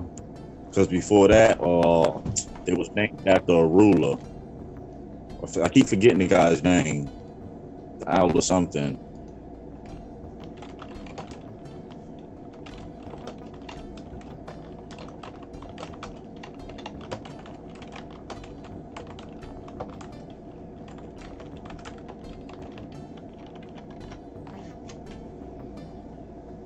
$1707.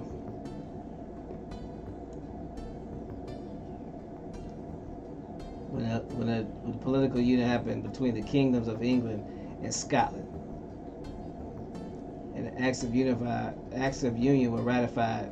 The 1706 Treaty of Union and merged the parliaments of the two nations, forming the Kingdom of Great Britain, which covered the entire island.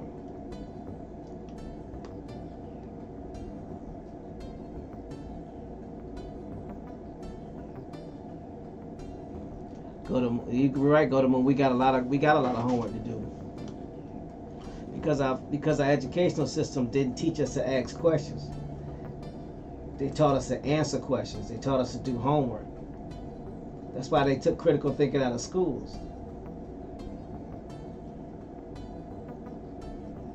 Jay says, when was King James king of Britain or England? Oh, that's a good question. During the early 1600s.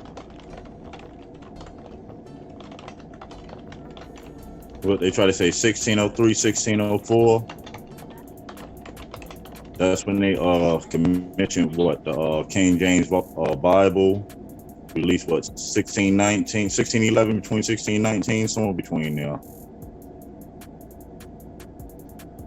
Yep, after he came over here and visited the Americas.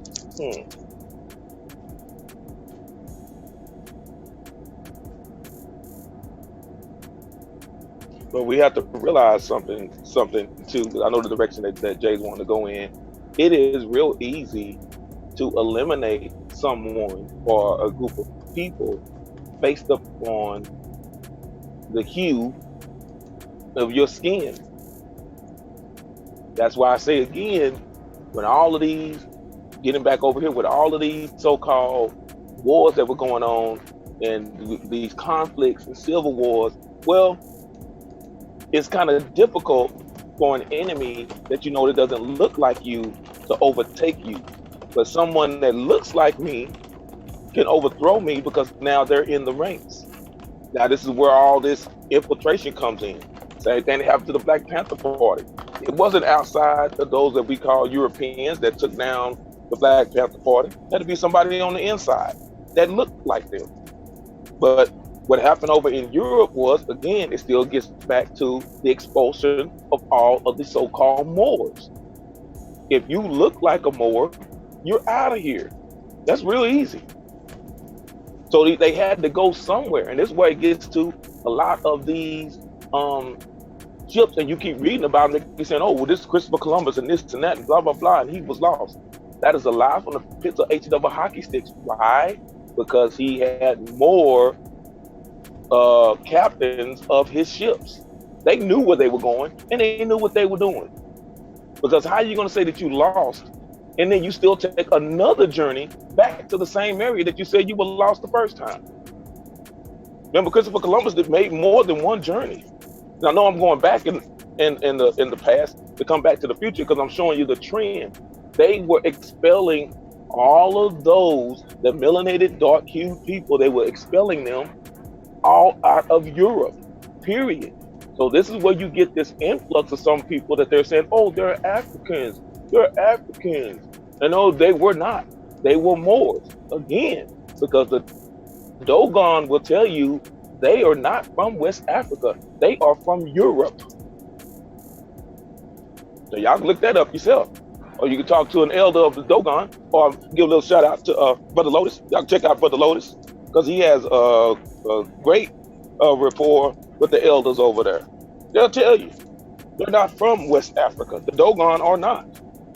So that's just a prime example of what was going on over there and how they try to perpetuate it and think like, oh yeah, these slaves. That's why you see all these names of people coming over here that they were, quote unquote, from Africa, but they would say they're prince whatever, prince this and prince that. Well, how are you keeping your name as a prince if you're a so-called slave?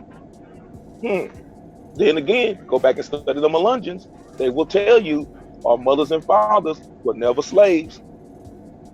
So I hope that answers your question, Jay. If not, put another question in the chat. I didn't get to see the chat. I'm just going by what the brothers were sharing with me. But this is where all this started going on. Over in Europe, they were being kicked out of Europe. So of course you're being kicked out of Europe. Now I'm going to be a conquistador. And if you notice, most of the conquistadors, they were destroying the ships, burning their ships, because they said, we're not going back. And they kept sending more ships over to find out like, oh, well, we never heard from that Armada. We never heard from them anymore. So let's go over there and see what they're doing. And then they never came back. Which is why you have Mesoamerica that is it's like Skittles, taste the rainbow in shades now, because they wasn't going back. They got kicked out of Europe. And why would you go back to a place and pay taxes, pay homage to a people that had kicked you out? That's dumb. They just didn't go back. I yield the mic.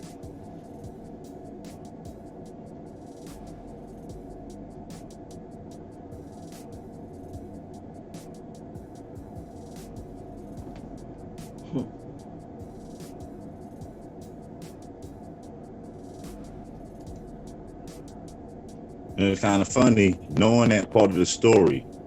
Who would be the revolutionists? The ones that don't have no loyalty to the crown? Wouldn't it be their children born on this land again?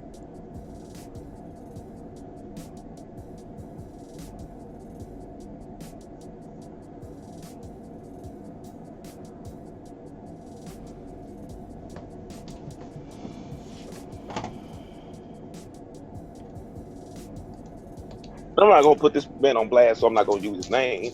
But it gets back again to where someone in the back chat was chilling like a villain, and he had his quote, and I hate this word, I never use it. His stepdaughter was in the car with him, and she pretty much let him know, you're not my dad.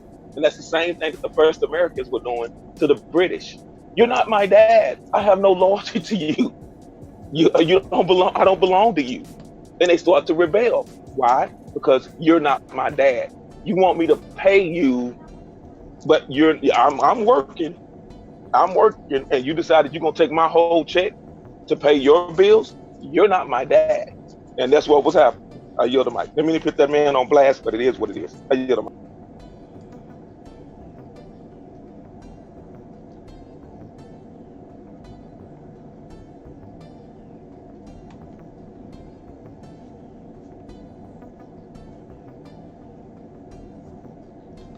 There you have it.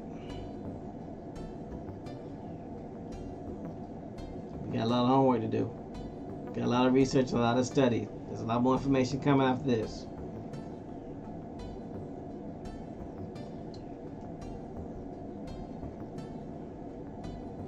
So James Flames, Doodoo Vision, aka Choctaw Jimmy. Definitely appreciate you blessing us with this information. Provide an American Indian perspective.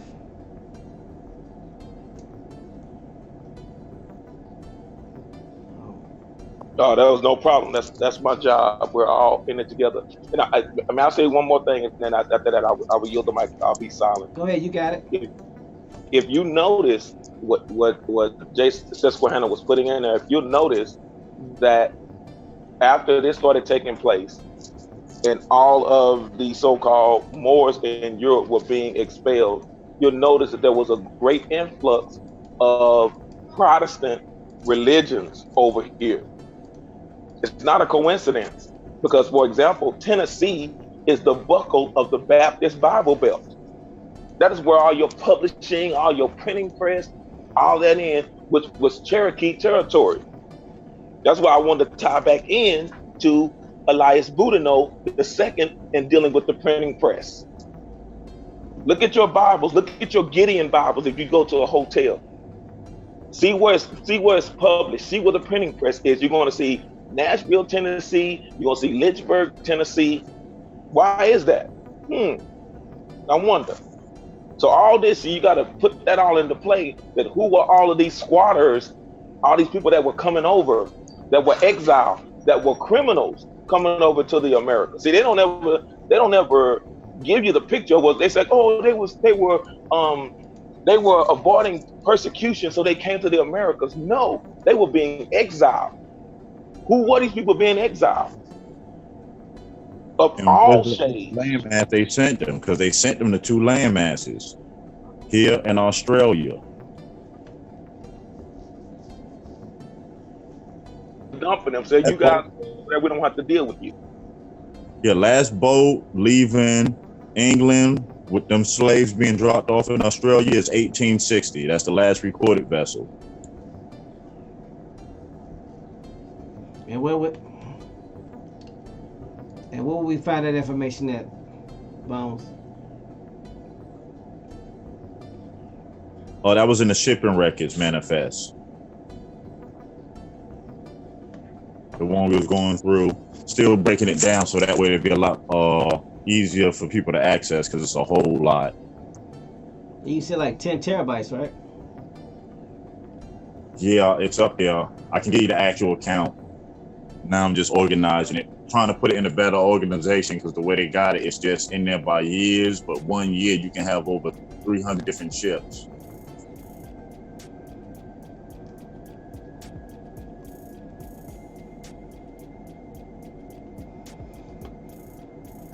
He says 1860 is interesting time frame. But Free, we was always taught that time is linear and that the way our history runs is linear.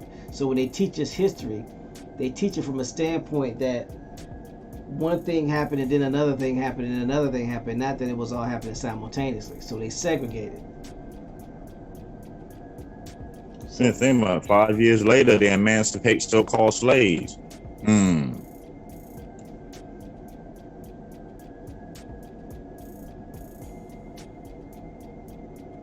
J. Sasquatana says, okay, Google the secret inquiries of John Mackey, Esquire. He says, look that up. It's in the Internet Archive. Download and read it. All right, let me see if I can find it.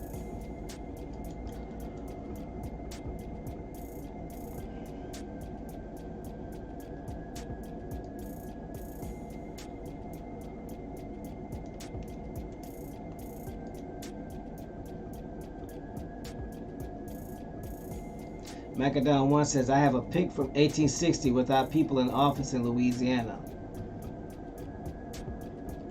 Macadon 1, if you could share it, that would be awesome.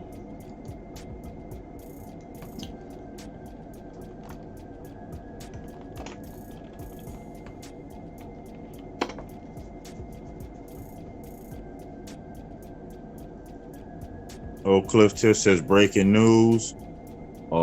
There's an active shooter at the federal building in downtown Dallas, and one man is down. Breaking news just coming in.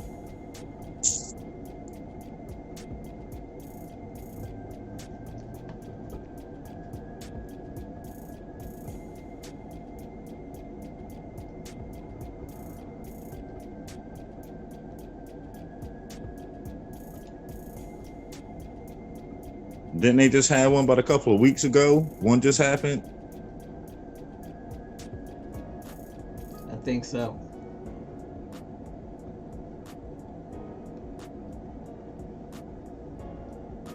Jay said if you can't find it, he got a copy of it.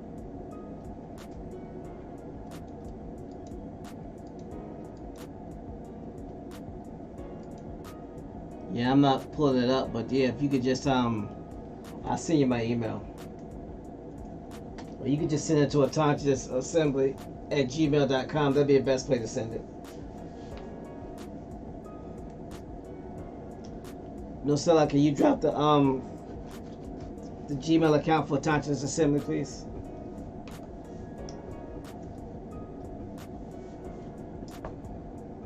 That way Jay can send us that document.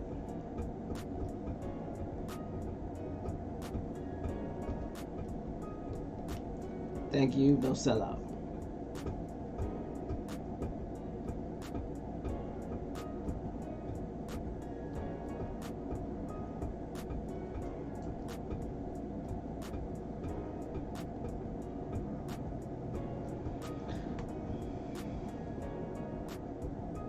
Yeah, thanks for the bulletin, Oak Cliff.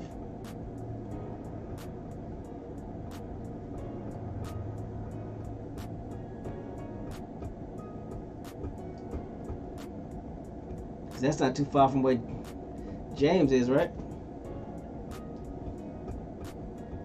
Nope, not too far at all. Now we'll see a push because they've already been talking about removing the new police chief. So this is deja vu. We went through this with an active shooter a couple of years ago, a couple of summers back, and that was the push to get rid of Chief Brown, as he got on there and put his foot in his mouth. And so now we're going to see what our new chief is going to do, because she's already been given a formal letter from the Latino police union.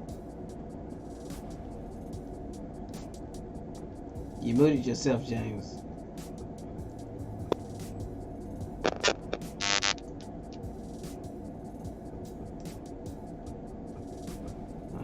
You might be having technical difficulty. Uh-oh. Can you all hear me now? I'm sorry. Yeah, we got phone you. call coming. Yeah, we got you. Go ahead. I think there may have been an alert about the active shooter. So, yeah, I didn't take the call. It just when I took it to the voicemail, so they were calling. They'll leave a message. That's probably what it's about. Yeah, Oak Cliff says the Hispanic Police Union wants the chief fired.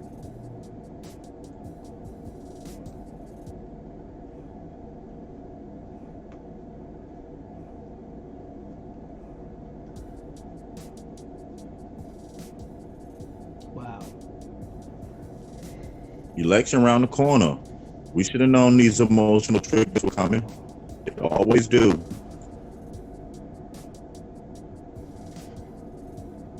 It's the best way to enact change. Tap into that emotion.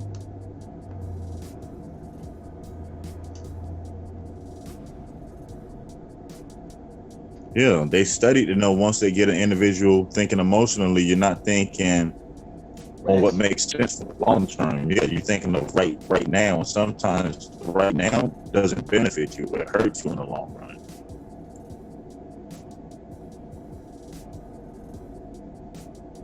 I mean, think about it. Why else would they show us roots if a fictional movie back in our school days? Programmed us for it.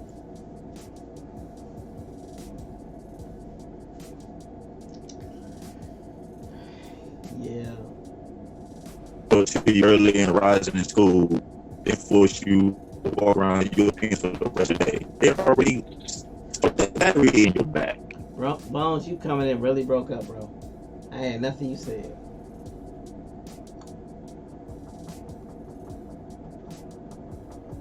One, two. It's worse. Whatever you did, undo it.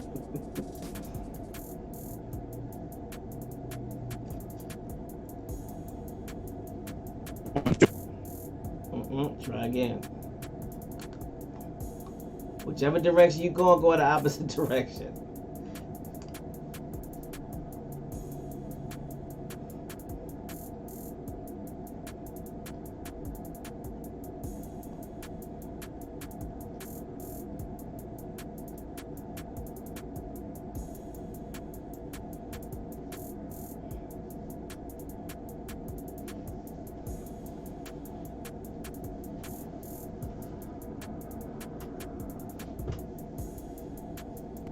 Mic check.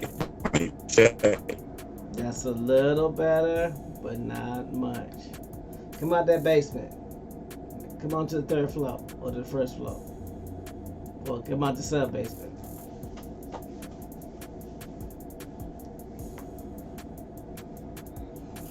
Yeah, unless you know he's been in the lab putting in that work. I know, right? Still choppy.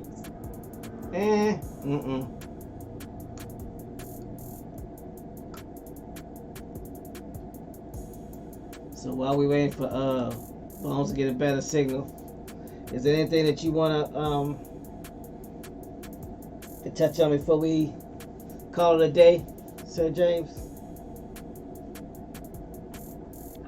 If you could, I don't know if I'm breaking up or not. I'm in my garage. If you could also put up the picture of Elias Boudinot's brother, because I know that they'll mention that they're of mixed heritage. Mm-hmm. But again, just check out the little Dennis Edwards little fro that Elias Boudinot had.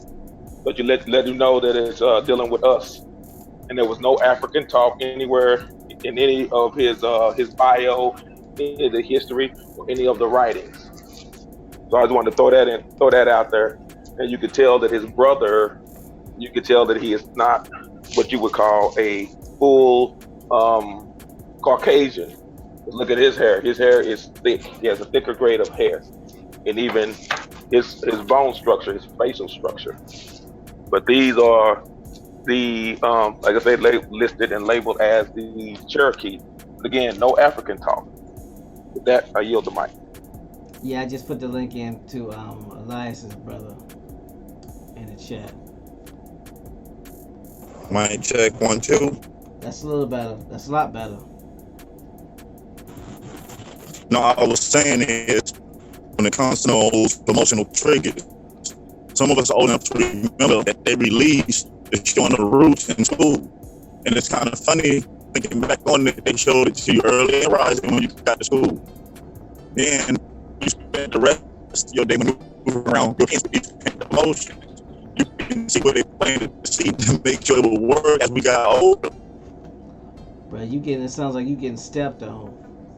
He was coming through at first, but then it's like, nah, we lost you. You're going to get your signal boosted. Darian Wood says the things they've learned today and perspectives they've got far above and beyond anything they've gotten as of lately, simply because of the detail that we break down the details to make. I'm reading it all wrong. Sorry, Darian.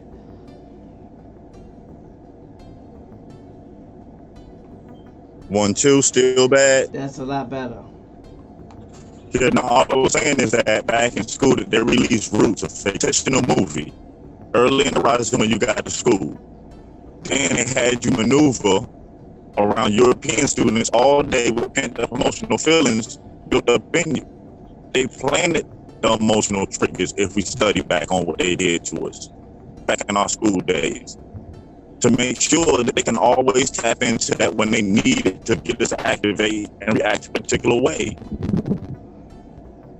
Yeah. This program to emotional responses. They know we hit this racial trigger, we can get them to act this way.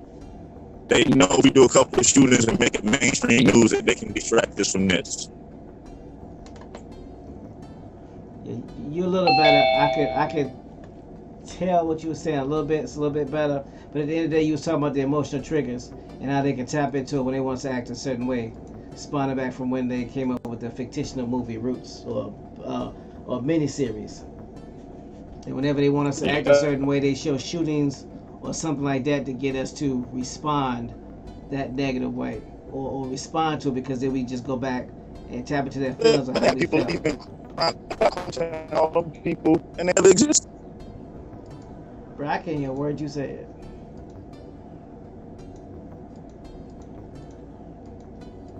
And I know it's frustrating you because you're tired of repeating yourself. It had you mad, fighting, crying over something that never happened. Ain't that something? Mm-hmm. Now, where are you at? You need to stay there. Don't go right nowhere. Yeah, so don't do a handstand. Don't even stand up. I'm in the same spot. That's the funny thing. Man, No reason they keep going in and out.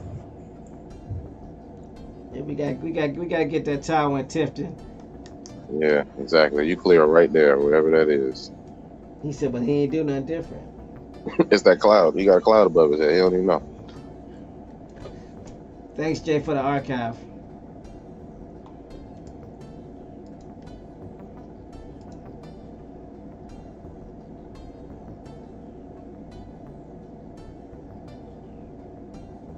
But it's funny, like I said, if you step back, you can see the same movie being played on us over and over and over and over.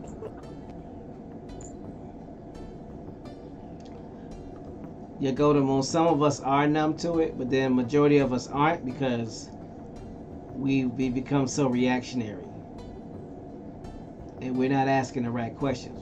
Matter of fact, we're not asking anything. We pick a news station, let the news station tell us what to think, let the news station tell us what to feel, and let the news station tell us what we should do next. And that's what a lot of us are doing.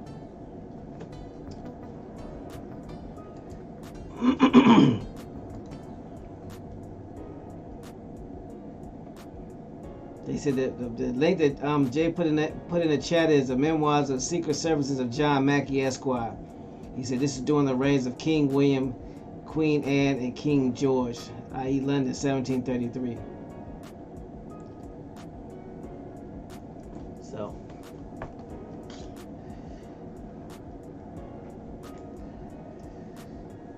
seems like we got a lot of reading up on to do, a lot of catching up on to do.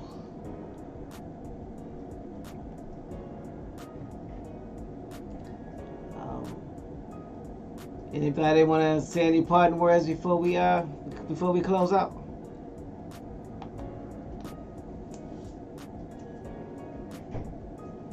Nothing else that I can think to add. All right. No sellout. Anything you wanna say? Nope. No, I'm dropping everything in the chat right now. Okay. Well, I want to thank everybody for coming out. I want to thank Jay Susquehanna for sharing his information and providing a lot of food for thought, a lot of feedback, a lot of information. We appreciate you, bro. I want to thank everybody else for their input and for looking at the links and providing content or your thoughts, going back and doing the research, and just giving us another way to look at things. I want to thank James for coming on and giving us that Choctaw perspective.